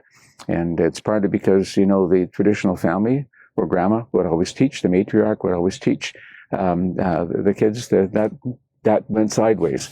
So they've had to learn on their own, millennials, as a rule of thumb, because they didn't have the teachers. And my grandmother was a very, you know, good teacher to me in terms of that. She was a passionate gardener, loved things. And so, you know, it's the privilege of being able to work with plants all the time. And look, we're in surrounded plants right now from all different things. That's really the beauty of what we're doing here right now is you know, non-judgmental, but they suffer the same fate of all of us. You know, things go wrong. How do you fix them? And just when you think everything's right, Mother Nature steps in, and you know, heavy rains or this cold weather, bitter cold, and frost at the wrong time, as well as insects and disease problem, who all deserve a place on this earth. You just have to learn to control the problems in a minimum way, so that the plants you're growing are going to be healthy and nice. It's not destroying anything. It's just controlling things to, you know, create that balance. Right. It sounds like you're kind of landing on that green thumb idea of being able to walk into a room and feel that those plants need watering. And I'm done with underestimating our relationship with the environment. I think that for too long, our society has kind of looked at humans like we're super special, nothing else is like us, and therefore we don't have this relationship with the environment. And after learning that like a father tree or a mother tree will help their offspring and move food to their offspring trees in order to survive through mycelium. After learning that, I don't have any excuse to ever question this deep connection we have with the environment anymore. Like, that was really the nail in the coffin for me of like, okay, I don't understand anything, because I didn't know that trees had lineages. I didn't know that trees had connections with each other. Like, we have this superficial understanding that like that's just a tree. Yeah. And I think that is likely the wrong mindset after learning that they can communicate with each other. So I'm interested to know what your thoughts are on the idea of the green thumb. Many people say, I just don't have a green thumb. Do you call hogwash on that? Do you believe that people are more inclined to be relatable with trees and the environment? Or do you think that anybody can get involved and start to develop that relationship. Absolutely anyone. People believe because they bring a plant home and they don't know how to look after it. No one's taught them, and so I've got a brown thumb. It's the brown thumbs we want to fix. The green thumbs are great. It's not a green thumb. It's a sense of understanding what a plant really needs to survive and grow. And one of the great opportunities I have, I deal with young people all the time and older folks as well. Say, how do I look after this plant? First thing I do is pick up a plant and put it in their hand and say, hold this. And I said, does it need water? And they all say yes or no. Because if it's heavy, it doesn't need water. If it's light, you instinctively know. Virtually everybody does that. Husband and wife teams are often bad because they both but anyway. But in any person, young or old, they instinctively know. When you pick up the plant and feel the weight, you know whether it needs water or not. Yeah. You know that. And I said, okay, so we know how to water, which is the single most important thing for them. Is because they're in a pot, they're isolated, and it's how you give them enough water to be able to grow.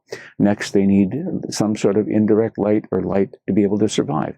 They have to go through that photosynthetic process to be able to, produce food and new leaves and so on, and also to do that. And the funny thing, I used to do the BBC for 5 years in Britain with the open line program. I'm in Chilliwack, doing a studio in London, answering questions in Australia or Dubai, and the same thing. So I go through the whole problem. Like, okay, what's wrong with that plant? I said, funny, what are you feeding it? The answer is almost equivocally the same. Feeding it? I'm saying, you got to be kidding me. You're in Britain. You're the world leaders in plants. Anyway, understanding that plants need light, to indirect light, to be able to grow. They also need nutrient, because every time you water, you're leaching the goodness out of that soil, replacing that soil organically or whatever, but needing feed. So it's very simple in terms of being able to reposition plants so they're getting light, knowing how to water, and knowing that they need nutrient, and how to, basically those are the things that you want to do. Then you deal with the whole problem of hidden things that you just have to, like disease and insect problems. But basically anybody can be a plant. They just have to drop their preconditions that you don't know. You do know. It's very simple. Those three things. And by putting a plant in somebody's hand, that's the beginning, opening the door for them to understand this is something entirely unique and different. And these are just a few basics to make it survive and do well. That is brilliant, and I think has so many transitions over to people, because I think right now we live in an excess culture. People eat too much, they don't drink water enough, they're likely drinking other substances that aren't nutritious, and they're not going outside enough. And so once what do you think the human benefits are for people considering gardening? Because I think that it hopefully wakes people up to the understanding that, are you drinking enough water? Are you eating the right foods? Are you exercising and going outdoors enough? It starts to make you realize that this very simple plant just sitting here, it needs these things, but are you getting these things? Because right now, like buzz terms are like overworking, burnout, these ideas, and these are all terms to show that we're not taking care of ourselves. So when you get to work with people, customers who come in, what do you see the benefits being for these individuals who start to develop a relationship with the plants and hopefully carry those ideas over to themselves? Yeah, and I really, we're beginning to make the connection between plants and people. We're beginning. We need to, like anything else in nature, we need to learn from it. So I think that the millennials are leading the way. The boomer generation started the whole gardening thing, and I think they were doing it for selfish reasons. Perhaps, my my grass needs to be greener than my neighbors, and I want to have a prettier home and all that sort of stuff. To the point where we got away from that and are living in small spaces in a new environment, and the reality of modern day living. Millennials have brought that back. And in spades, they are getting it and understanding, and they're becoming very good at it. They're taking it to really amazing levels. And as I mentioned earlier, I'm particularly impressed, and the ladies just get it. I'm sorry, they're so much better than males in terms of connecting and growing and whatever. They're just so good at it. But the young men now, from all walks of life, are now coming up to me and saying, how do I do this? But they're good at it. They're studying it. They're trying it. They want to grow the exotic. They want to grow beautiful watermelon in Chilliwack. They want to grow beautiful cantaloupe. They want to grow the exotic and the different types of things.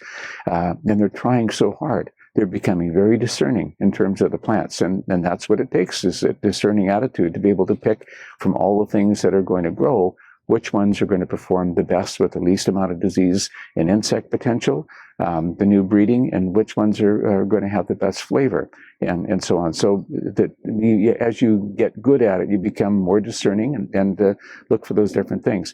But I see that as a general trend. We're just so fortunate to be in a situation in our industry, and with me being able to CBC communicate with people for so many years, and all the other radio programs as well, to listen to people's issues. They come to you and say, okay, but there's a general consensus right now of this whole issue of letting your lawns go brown in the summertime is so silly. It really is. Yes, we have to conserve water, but we have to have better soils so the lawns we have can retain moisture longer and survive better.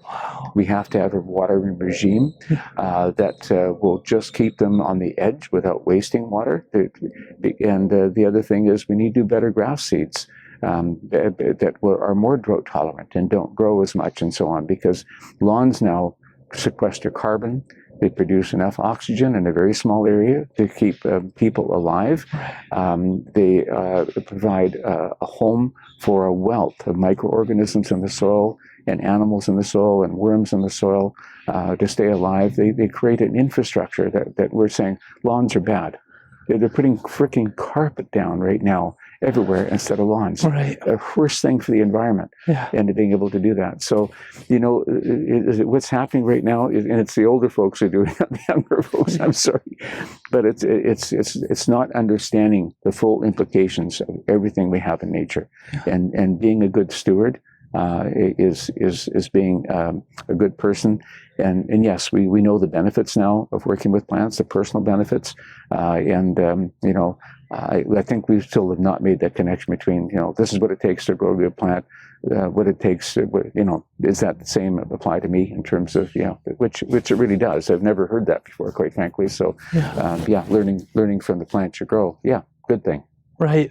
So can you tell us about how people should get started? Because one of, I guess, my frustrations is seeing the landscaping that maybe the city of Chilliwack or the province of BC does, but I never feel like it's connected to this is how we also take care of our environment. Like the idea that we would have trees that are particularly beneficial for producing oxygen near our freeway seems like, I don't know, to me, an obvious next step. Am I missing something in this kind of conversation of like, on our freeway, we have this like spot of greenery? To me, we should want to put things there that would help neutralize the carbon coming out of the cars. Am I out to lunch? You're not, but there's a whole, and I need to understand more about this. And I have the privilege of talking to, they're asking me again next February, again, I speak to them on a regular basis, BC Parks and Recreation people, in terms of environmental plantings, and that's exactly the topic I want to talk about next year. Last year, I talked to them about, you think you're in the green industry and the providing, trades and shade and maintaining. You're not. You're in the healthcare industry. Please understand that first. Because what you do and the nature of urban forestry is to understand the balance between the carbon that we're creating and the carbon that we're sequestering, how to be able to create that balance. Their bigger job is to convince the citizens that what they're doing is a good thing. They want to cut down trees and constantly and not respect trees and so on and let them die. That's the balance, the people balance in their job. But urban forestry now, they're getting it very, very good in terms of the amount of the percentage of cover that needs to be in each community. to prevent the excessive sunlight hitting people and the ground, and the production of oxygen and the sequestering of carbon, creating that balance. And the interesting thing is, it's new territory, but the climate is changing dramatically. The trees that we have today are not suited to the conditions that are going to be in the future. Yeah. So when I interviewed some of the great people, that's the one thing about being a writer for the Sun, you get to interview great people.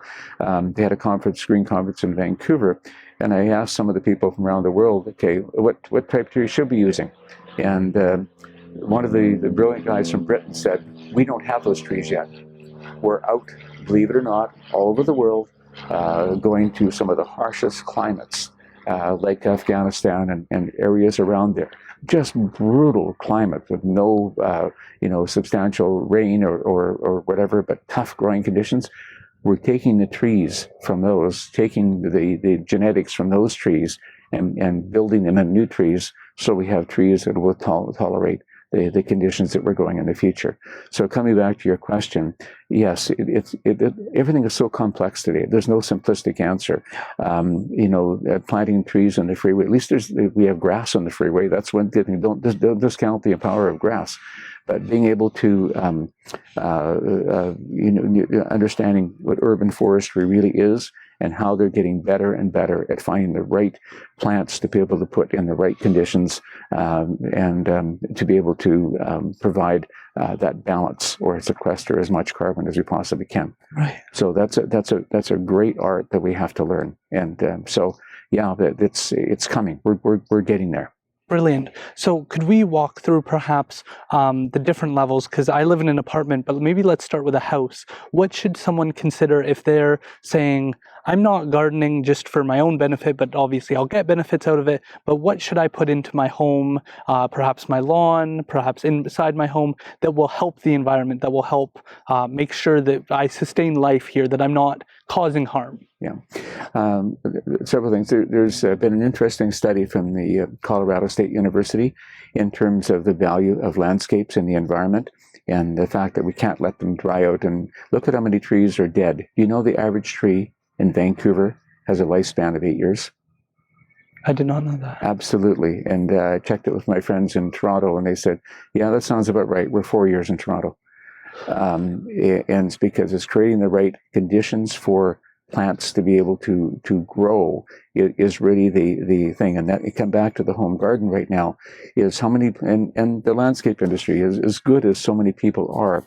Sometimes they're rushing too much to be able to stick a tree in and do it for the least possible price. Making a proper planting condition for a tree, that we dig a hole and shove it in, but it's got clay below, or you know what the soil's like in most apartments, they just put the cheapest stuff in and plant in it, is creating the right conditions for a plant to be able to have a long and successful life.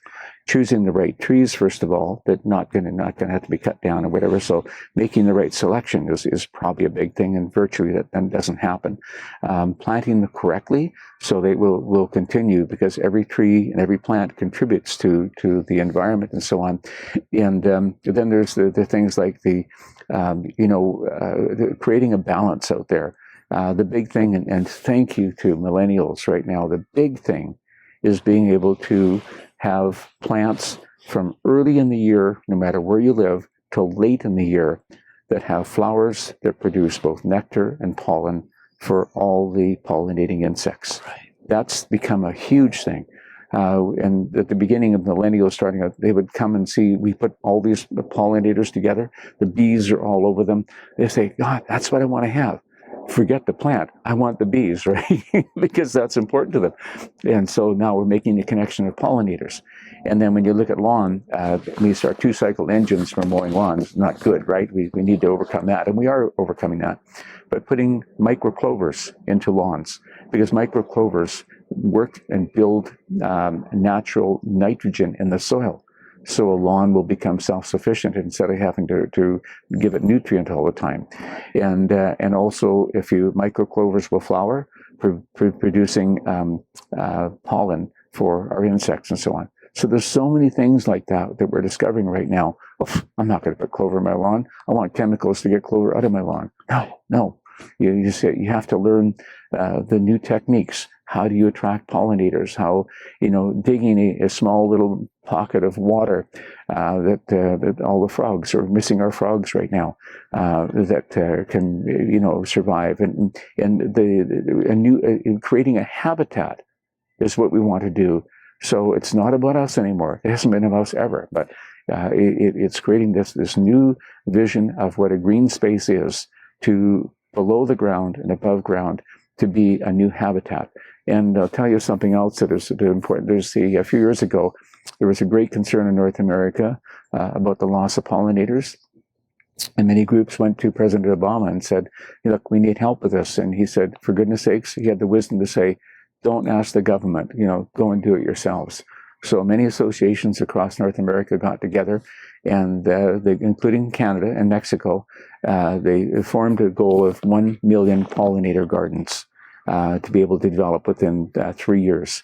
And so we watch very carefully, and that's specified. Has to be year-round, has to have so many pollinator plants, has to have all the water for habitat and so on. And that goal was exceeded, mostly in America, but in Canada and in Mexico as well. So 1 million pollinator created, and that put 5 million acres. We're losing 1 million acres a year in North America to development. That put 5 million acres back into habitat. Wow. See, these are the things that happen that nobody knows about. Yeah. And so to answer that, does that answer your question in terms of what we need to do? Yes, and I think I'd like to also talk a little bit about, since we're on the topic of fungi, and as I've mentioned, I think just previously, I watched Fantastic Fungi with. I haven't seen that, but it's, yes, I've heard it's very good. With Paul Stamets, and he's a mycologist. He's very passionate about that, and he believes that fungi is one of the ways that we start to address the pollinators.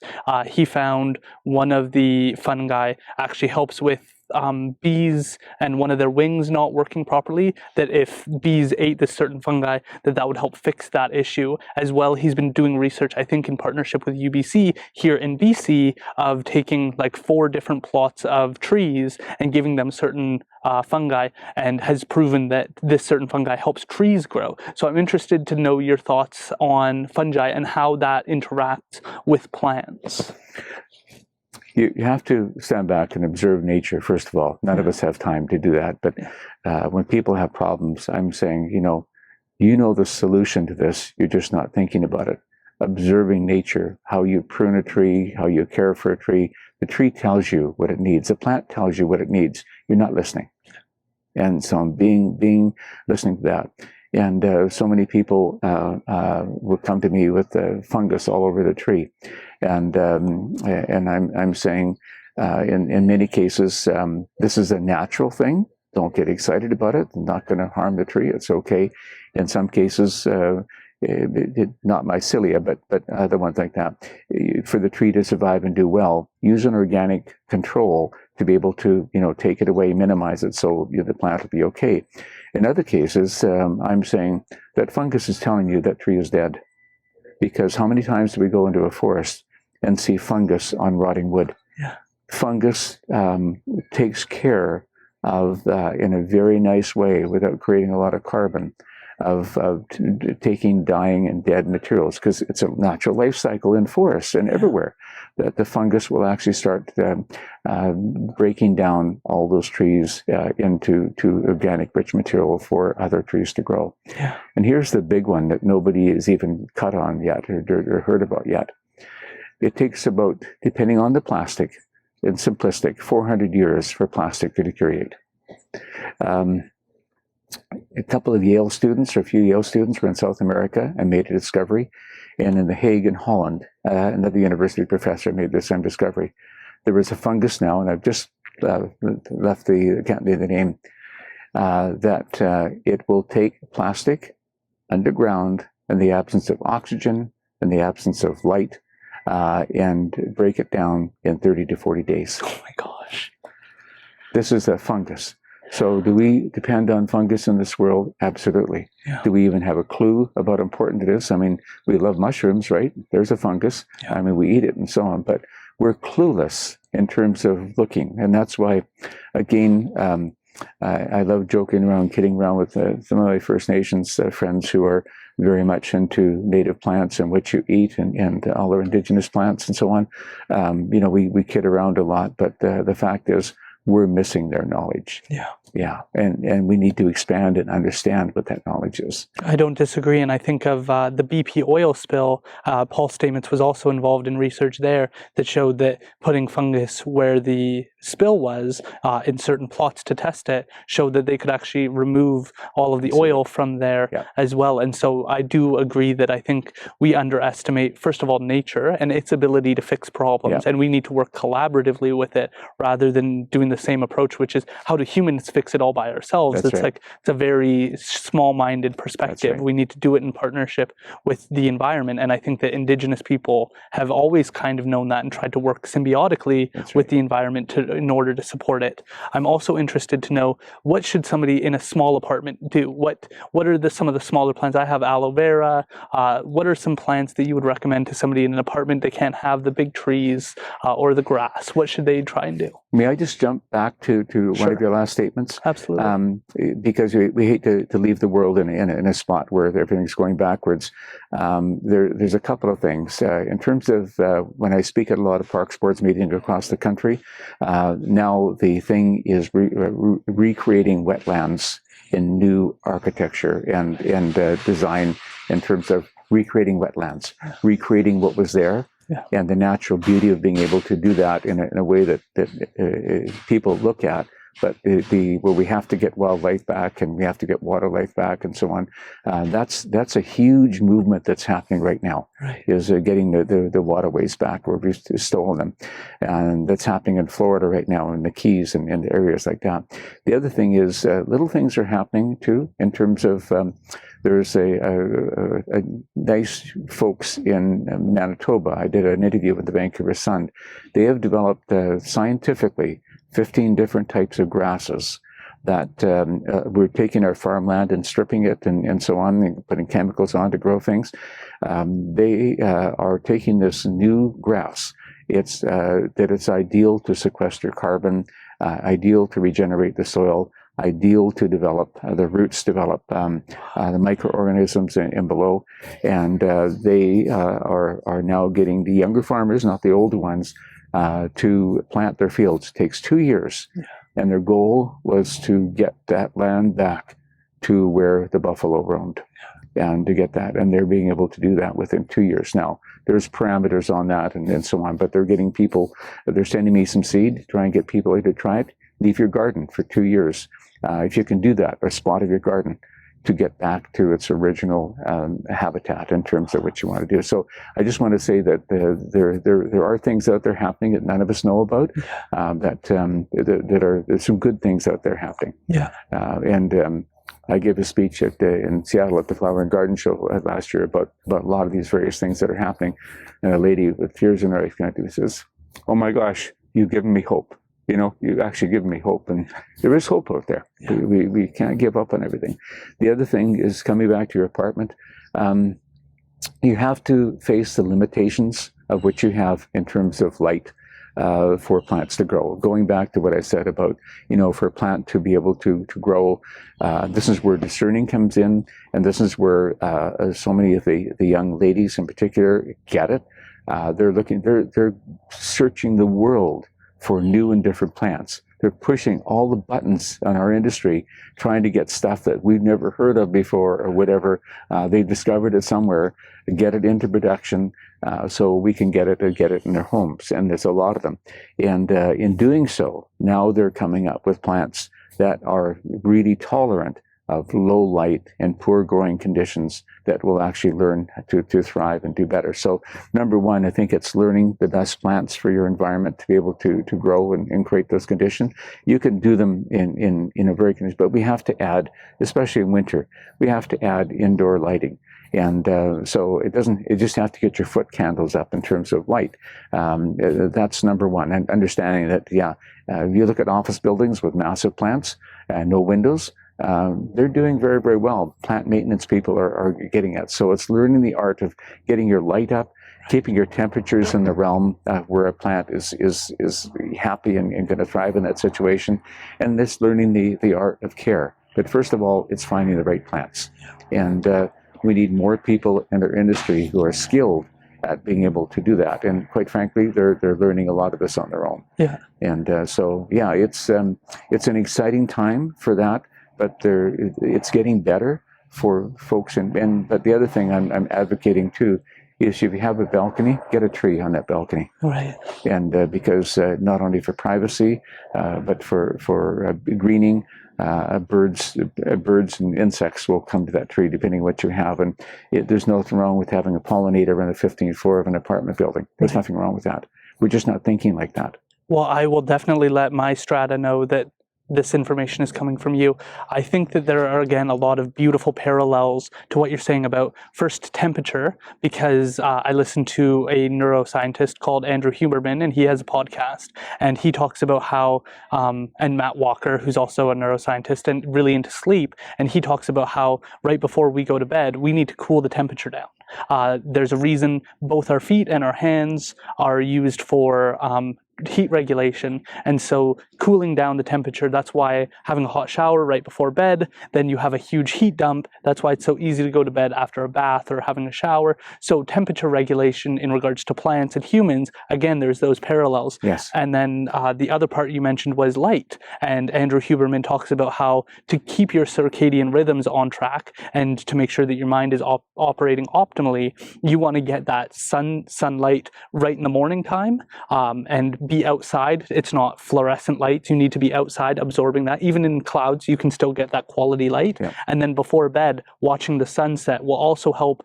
with going to sleep. Yeah. It's a natural circadian rhythm that helps you go to sleep. So I think that it's important that people not only look at the plant and see this is the relationship I have and this is what it needs, but this is what I need as a person, because humans and plants are far less, we're not as different as I think we are. And so being able to use these tools and build not only the plant up, but ourselves up, it's like a reciprocal symbiotic relationship that we can have. Okay. And so there's a comment you made earlier that when you can see a plant and kind of know what's going on. And I think that is something that's missing from our society in terms of human relations. And I'm interested in your thoughts on that, because I think you have a very keen eye for plants, and I'm sure that translates over to an ability to relate with people. And I think one thing that I see a lot of is, like, I don't want to ask that. I don't want to get personal with that person. Like finances right now, it feels like people are so ashamed to talk about it. The average Canadian is really in debt. They're not doing well financially. We're not talking about these issues. Mental health is an issue. Right. Again, we're not talking about it with our family. We say mental health is an issue, but we don't go sit down with our family members and say, this is what I'm struggling with, and I need you guys' advice. I need your support. I need your love and affection. I know so many people who have problems, but they don't tell their parents about it. They don't tell their aunts and uncles, their cousins, anybody about it. And yet I can see, not even being close with them, you have car payments, you have insurance, you have rent, you have all, like, that cannot be stress-free living. And yet you're not talking about it. So I'm interested in your thoughts on how we can kind of translate this relationship with plants to people, and how maybe you do that, because you have this deep relationship with the community and many people know who you are, and you seem to have this great relationship with the people who come into your store. How do you approach this? Are you able to kind of see people and kind of see this person might not be having a good day, and how do you approach those things? That's the trouble is we're all living very busy lives, and in a quieter space, in a quieter time, we would be able to understand those things. We're moving too quickly, and we're too interconnected, and there's social media that is not kind to people and so on. So we first of all, we live in an environment where it's we're under a lot of pressure and a lot of stress. That's the reality in which we get up every morning and do. And having space and having time to maybe think about where we are. We're so busy, doing. We're not having the time to back off and maybe consider all these things. When you have a spot, at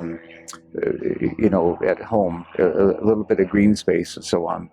That can create that little bit of sanctuary where your mind is off of the things, and we're so focused on so many stressful things. First of all, dealing with plants takes a lot of that away. They're non-judgmental. They need your care and attention to be able to survive, and that's the beginning of that relationship for so many people in so many ways, particularly for millennials right now. But in terms of people, Aaron, the one thing that people all the time say to me, I'm just here. Business people come in at lunchtime and they just take a walk through. They're not buying anything. They just come here to experience the beauty and the quiet and smell a particular flower, or just a walk through. The seniors' homes bring their people here to come and go through the place, and there's no hurry. Nobody's pushing anybody. They have an ability to be able to just start, unwinding. So I think our place in particular, we've always built the place. And when I talk to other, at associations and garden starts around the world, your only job is to create a wonderful experience for people. That's your only job, and inspire them at the same time by having neat things that maybe want to take home and recreate around their environment. That's our job, is to be able to have a place where people feel comfortable, non-stressed. Nobody's on them about buying anything. It's just a question of having this wonderful place. So, and you can see that. I got a very nice call out on CBC. They're asking people who have a great relationship there. Who's done an act of kindness to you? And a lady said to me, the producer phoned me and said, "Brian, you got your name in the air again, you idiot." She said, that lady said she lost her parent or somebody very close to them, and she was dealing with you, and you came around the counter and gave her a hug, and that type of momentary just saying, I care about you. That's what it takes. Can you tell us about how you hire people to work here? How do you approach that? Because I'm sure it takes a certain person with a certain level of experience, but it also, to your point, you create an environment here where people don't feel rushed. How do you go about making those decisions, or how have you previously gone about making those decisions? Well, that's where people come in as our customers, come in to have this experience. It's our job to do that. Working here, or in most, you're under incredible stress because the seasonality of what we're doing. In other words, there's so much that has happened in a very short period of time. There's a long preparation period, and then everything just goes absolutely insane in terms of doing that. We have a very stressful environment in which people would work, simply because we have to serve their needs. We have to be on top of things. We have to have the place looking good. Keeping a place, an experienced place, it's just the irony is we have to work incredibly hard. Is the floor clean? Is the place safe for people? Are there any slip and fall things? Do we have the right product on the shelf? And many people are very demanding. I want this, and I want this, and I want this, and so on. So we have to find people, and I'm hard on our staff. I'm hard on myself, very hard on myself, because I need to be better tomorrow than I was today, and I need to learn more. And so the people who understand that, we have a great relationship. We have people here who've been 45 years here, but I learn from them, and they're pushers. We got to get this done, and I want to create this, and so on. So how do we find people like that? It's basically most of our people come to us. We very seldom advertise, but people come here. We just had a lady who had been in a different profession for quite some time, for 10 years, and said, "I just want to work here." And right now it's hard, as you well know, to find qualified people for everything. So my daughter Erin is the HR person. This is the question she would be able to answer, not me. But essentially, we work in a very stressful environment here. Yeah. Because the season, we have to jump the seasons right now. We have to completely take down summer and completely have fall. We have to have Christmas right on its heels. We have to have, Thanksgiving out there. It is very, very stressful. And the being able to grow plants, every day there's new problems and new issues. Yeah. How you talk about growing one, we grow millions of plants. Yeah. And we're we're tiny here compared to some of the 50-acre folks around us here. To be able to look at these mums, I mean, it could be great one day. What are the roots like? Are they growing well? Are they going to finish on time? Are they insect-free when they go to our neighbors? Are we trying to be using non-nicotinoids so that the pollinators, when they open, won't be harmed, and so on like that? It is incredibly stressful to be a grower. And to serve people in today, a lot of them are very demanding, and so on as well. So the irony of being able to create a place for people to come, the challenge of being able to get that up to speed and have high quality is just really, really tough. Right. All of us face it. We're just blessed to have people who are here who get that and understand that. I'm hoping you can elaborate a little bit more on some of the struggles, because I think that likely people underestimate, because every time I've come in, you're right, it looks great, it looks welcoming, it looks comfortable. And so what are some of those struggles that you all face in delivering that? Because I think for so many, we underestimate it because we see everything set up so nicely. We don't understand pushing somebody out of the mud and doing all that behind the scenes work. And I think that we need more humility in our communities right now, a more humble approach to understanding the work that goes behind the scenes. So first, could you tell us about some of those demanding customers so that people understand what you're up against? You're working behind the scenes all day long, putting things together. Then you go out and you see a customer. Can you tell us that frustrating customer, not to insult, but to kind of shine a light on what you're dealing with? Because I'm sure to most people you come across as this very friendly, very calm, very thoughtful person, and you're under immense amounts of stress. And the way you handle that, I think, is a testament to your character and to the family supports that you have. But I think shining a light on that is important for people to be able to go, okay, this is the impact it has, even though I get treated well, even when I'm rude, even when I'm disrespectful, this is the pressure that person is under. Yeah, I'm far from perfect. It just, and you're right. The more pressure you're under, and you're a great pressure, the less tolerant you are for stuff that happens, right? But the thing is, first of all, I think they have to clarify that probably 80% of your customers are absolute jewels. They give you a lift. They say hi to you, good morning, oh, I love this plant, thank you for, whatever like that. 80% are great. And you have to understand that this comes back to Dale Carnegie and understanding people.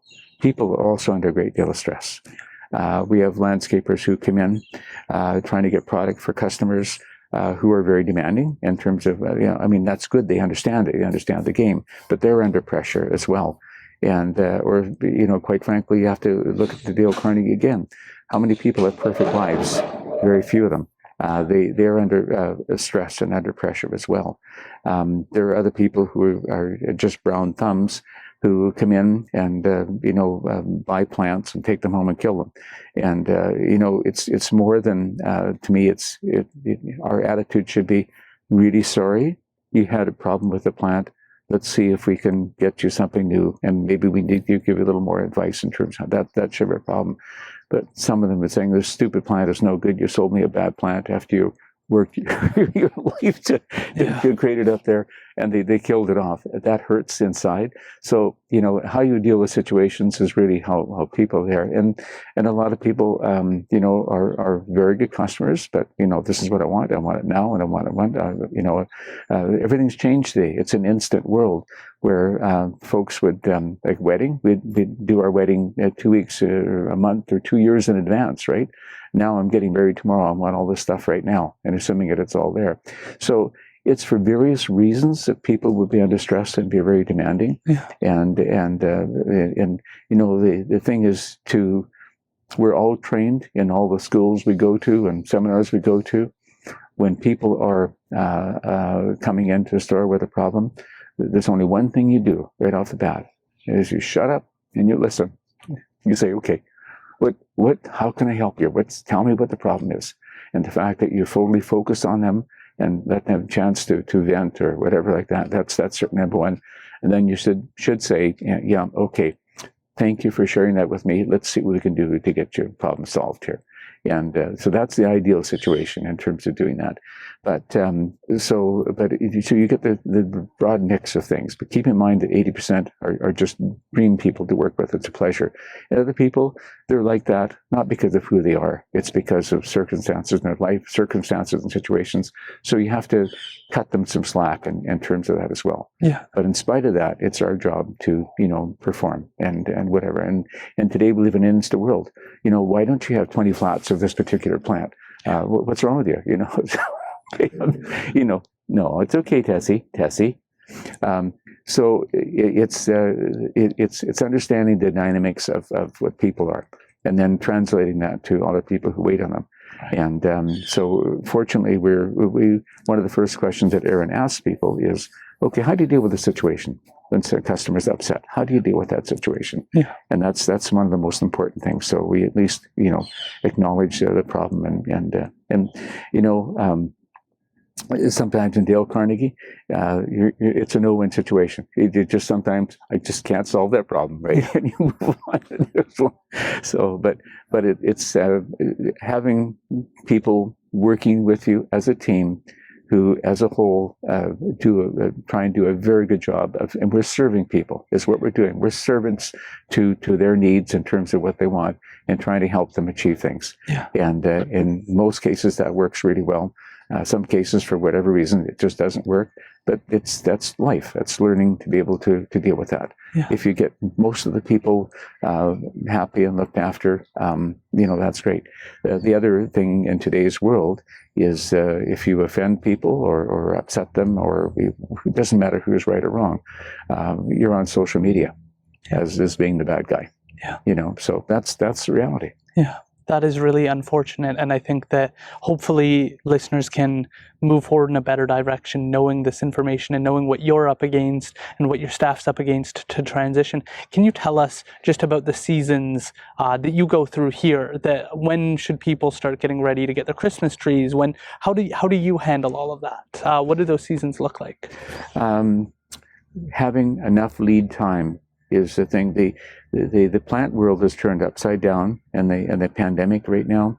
First of all, if the chances of getting all your product are not very good. The most important thing that you hopefully have developed over the years is relationships, good relationships with your suppliers. In other words, trust. When things got tough in the industry, you still took your order, even though you wouldn't sell it all.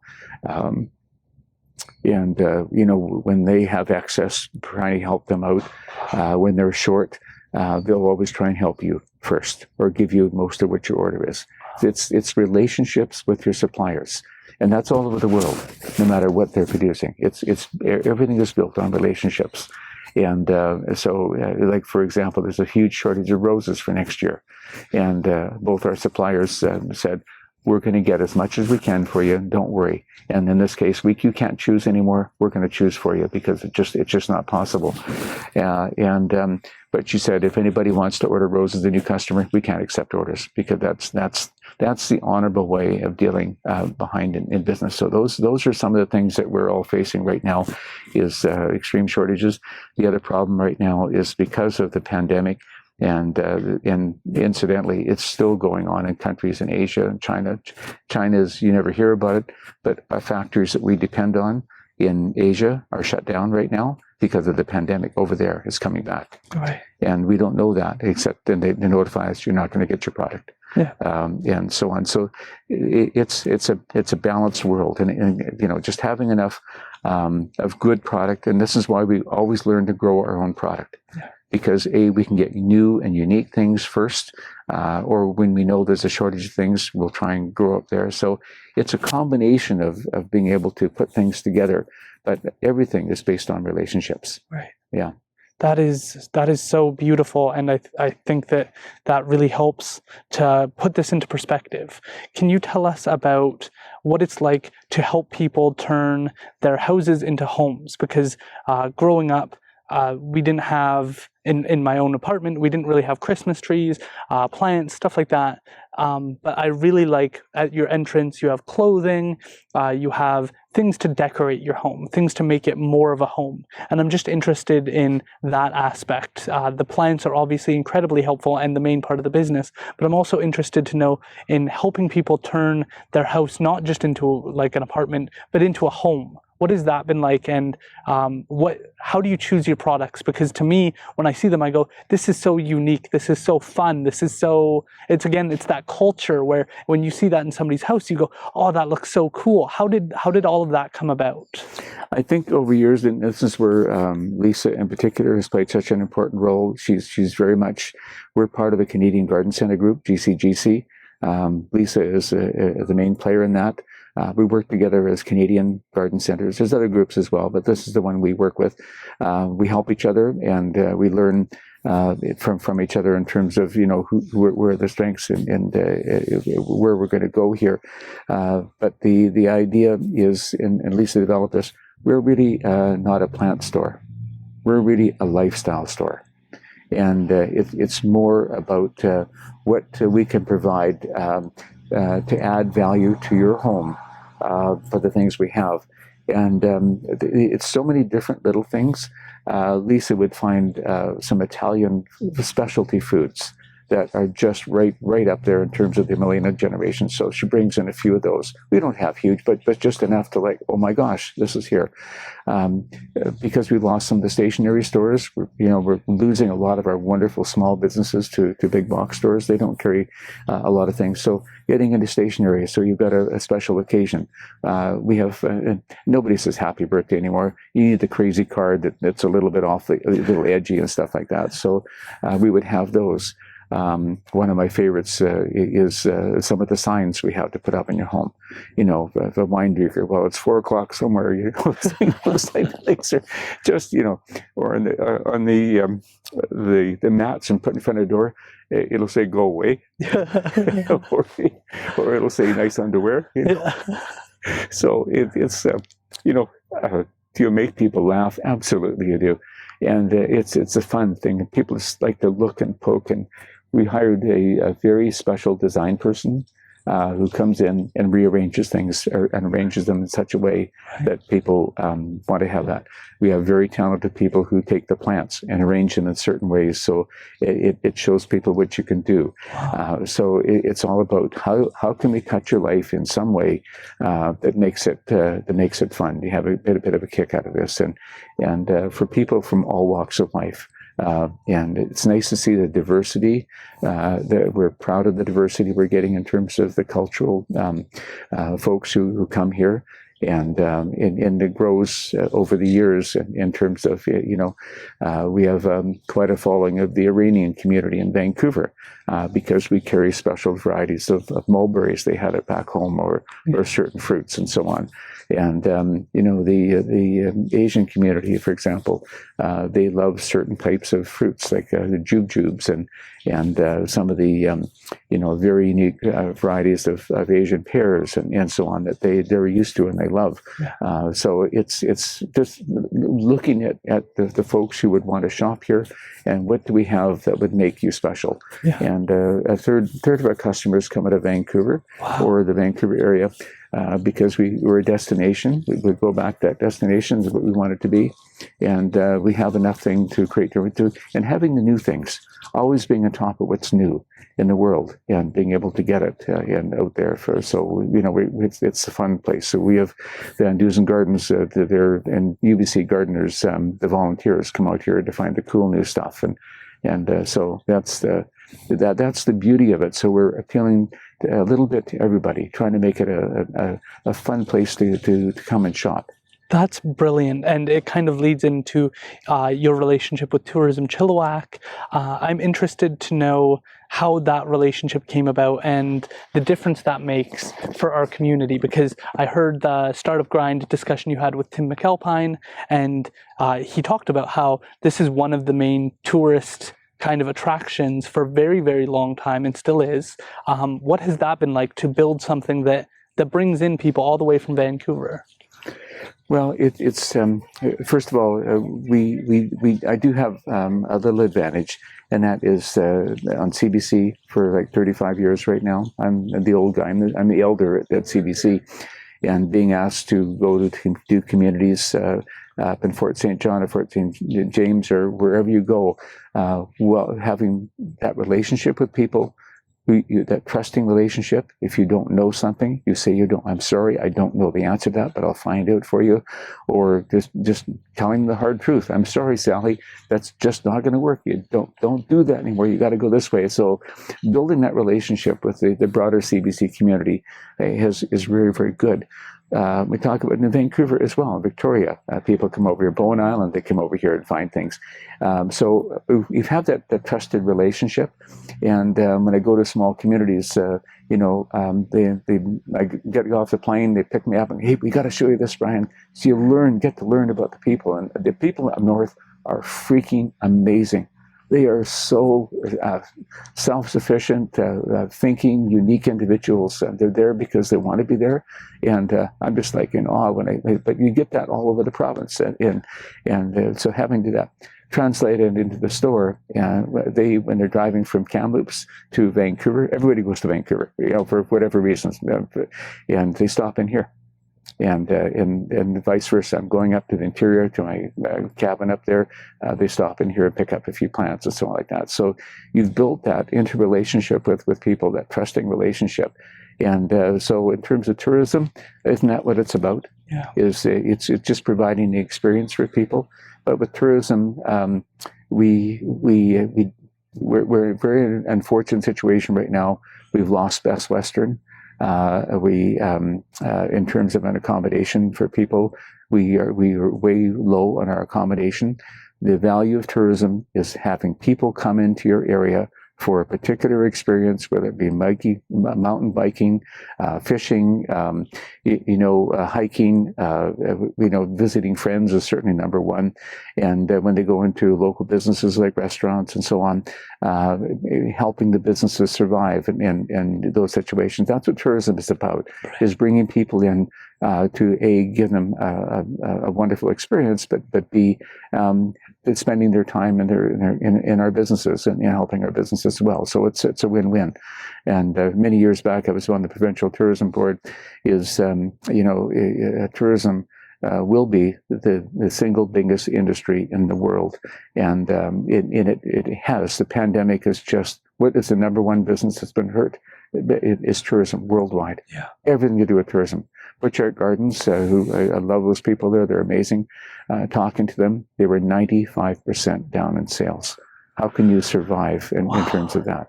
So tourism has always been on the edge. There's no question about that. But in terms of the value of tourism, it's understanding the obstacles and the beauty of working with First Nations right now. When they come into our lakes and rivers and hiking, we're now going to be asking them to respect the land. Yeah. And respect the plants and respect everything here. It's a level of respect. They're teaching us that we have to translate to our visitors, and I think they will gain and grow from that as well. But so it's not about spending money, about having people come here. We use social media to do that in various ways today. But it's about helping businesses who are here bring in more people and businesses of all diverse things.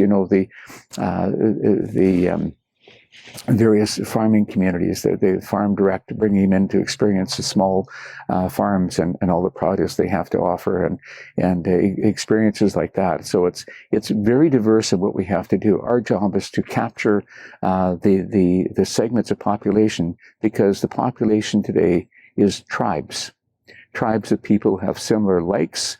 Maybe they're mountain bikers, maybe they're hikers. Maybe the people just like to go for drives or that type of thing.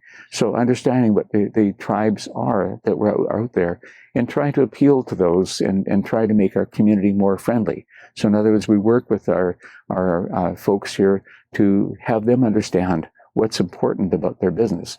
And I never learned more about that when we hosted the first time ever. It was the Garden Right of America. Hosted the Americans to British Columbia, to Vancouver for the very first time in their lives. I made a presentation in New York about coming, and the American knowledge of English. A lady from New York said, "Oh, can I just drive there?" And okay, this is what we're working with, right? It was the most successful convention or symposium they've ever had, because I went to Tourism BC and said, "This is what's going to happen. These are writers," and they said, "We got it." And it was so interesting. "Brian, we're going to look after you." And what they did was gave me a young man who was brilliant in terms of handling groups and buses. He said, "Brian, what's our itinerary?" And if you had to approve, the garden writers had to approve everything that was going to happen and times and so on like that. And he taught me so much. We're going to every place you and I are going to drive. And we would say to them, "Oh, so what are we offering here?" And yeah, okay, good. "So what else do you do?" And, so when people went to a lavender farm, when you got off the bus, they offered a lavender ice cream, a little ice cream cone.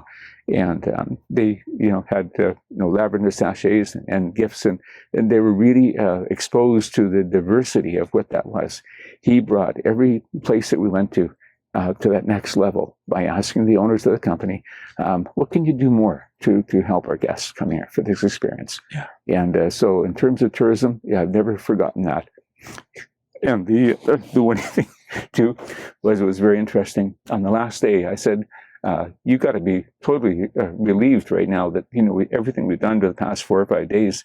He said, "No, Brian, this is the very worst time."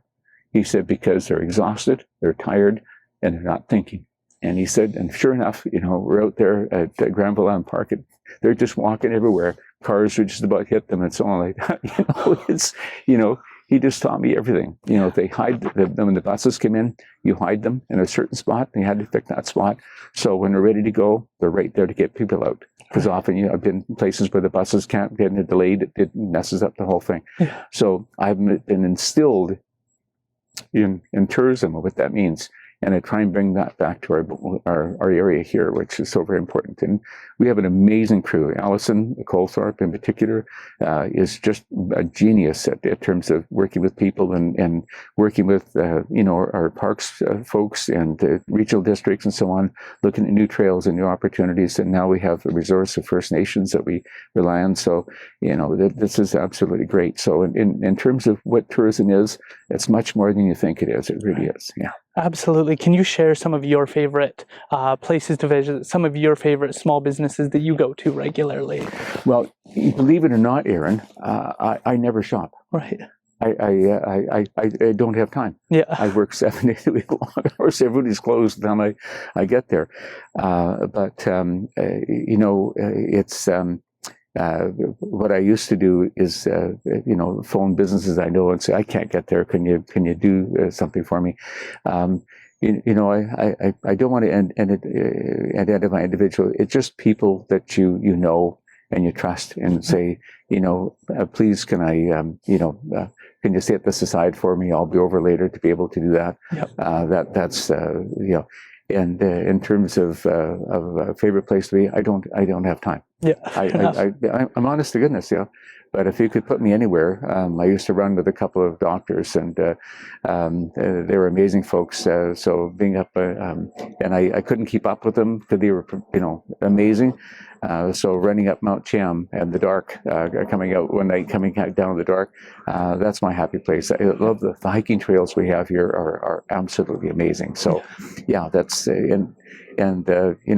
on the national news, the fishing, and now we're being more sensitive to catch and release and doing that type of thing here. People from all over the world come here to have a very expensive. We have incredible fishing resorts here and guides that are just second to none in the world. So what's my favorite? My favorite is the people here who give up and sacrifice so much. You look at your golfing places and the small businesses run here like that, to be able to survive in the tough times, and they've all struggled, right. Whether it be the rafting, Chilliwack rafting, and so on. We also in tourism have a very good board. Yeah. We have an outstanding board of people who volunteer their time to be part of and sharing and expanding and learning. That's what it's about. So our tourism here is much more than you would think it is. And I have to say that City Council has been great. We work for the city of Chilliwack, and we look after Heritage Park as well. And but the city has been very gracious and very kind in working with us and helping us, and we push their buttons, I'm sure, all the time. But they've been great because they get the economic value of tourism in this area. Yeah. Okay. So can you tell us how listeners can maybe help support Minter Gardens? What are the things that they can do? Perhaps buying a plant, but like, what are those really meaningful ways that they can show their support? Those really passionate listeners who've gotten so much out of this interview, what can they do to show their support for the work you've done? You've been sacrificing your whole life to bring this to the community. What can the community bring back to the store and to your business? That's a very kind comment, and I would put that exactly in the opposite. It's not what they can do for us. It's what we can do for them. The best thing you can do for us is tell us how we can improve your experience. Let us know all the time, because we're serving you, and it's our job to be better tomorrow than we were today. And so many people say, Brian, I wish you'd carry this, or why don't you carry that, or this type of thing. Do you have these new plants? They're always pushing our buttons in terms of getting something new and different that isn't even Canada yet, because they found it on the internet. But that's good. That's really good, because now it's on my radar. If I'm, shopping at various places in North America and we find it somewhere, now because they're helping us, because if they're thinking like that, other people are thinking like that. So the one thing they can do for us is keep pushing us to be better and how we can be better, and that's the only attitude that we can have here. Yeah. Wow. That is a very humble and thoughtful response. Can you tell people how they can connect on social media through at Minter Gardens, I believe? Yeah, it's mintergardening.com is where we are. And I wish we could be amazing people. We do the best we can in terms of getting out there. We're so hands-on in this company. Dealing with the daily situation of for whatever needs. If it's a school that needs something for graduation, and or help with gardens, or an organization that needs something for a special event they're having, we deal with that every day, and we're very much hands-on. So we don't have the time, the resources to spend, which we need to be. That's one of our goals, to be higher in social media. It just basically we're here to help, put it that way. Yeah, that is amazing, and I really appreciate you being willing to take the time this morning to share so much on how people should approach their family life, how to be a Canadian citizen, how to set that example, how to connect with their community, how to be a steward for the environment. I think that you, in almost all aspects of your life, set a really good example on how people should proceed. And as you've said, you're not perfect, nobody is, but it's all about how you proceed facing adversity, how you proceed with new problems, and your constant willingness to support the community, I think, sets such a strong example for others to remind themselves of the role they play in their community, because you and your wife built this place. It's had impacts on so many young people, on the community's ability to grow in tourism. It's had just so many multifaceted effects on individuals like myself that I think just not enough good words can be said about the impact you and your wife have made. That's a very, very kind, but I have to remind everyone that we're just a small player in a great community. There's so many people who are doing so much that you never ever hear about, that make our community what it is, and we all need to improve.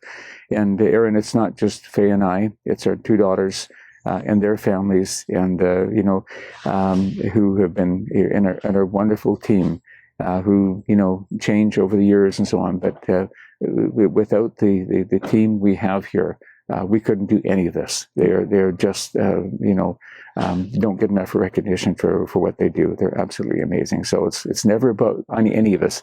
It's all about the people around us, and in every walk of life here. And so awesome. I appreciate you doing this. It's very, very kind.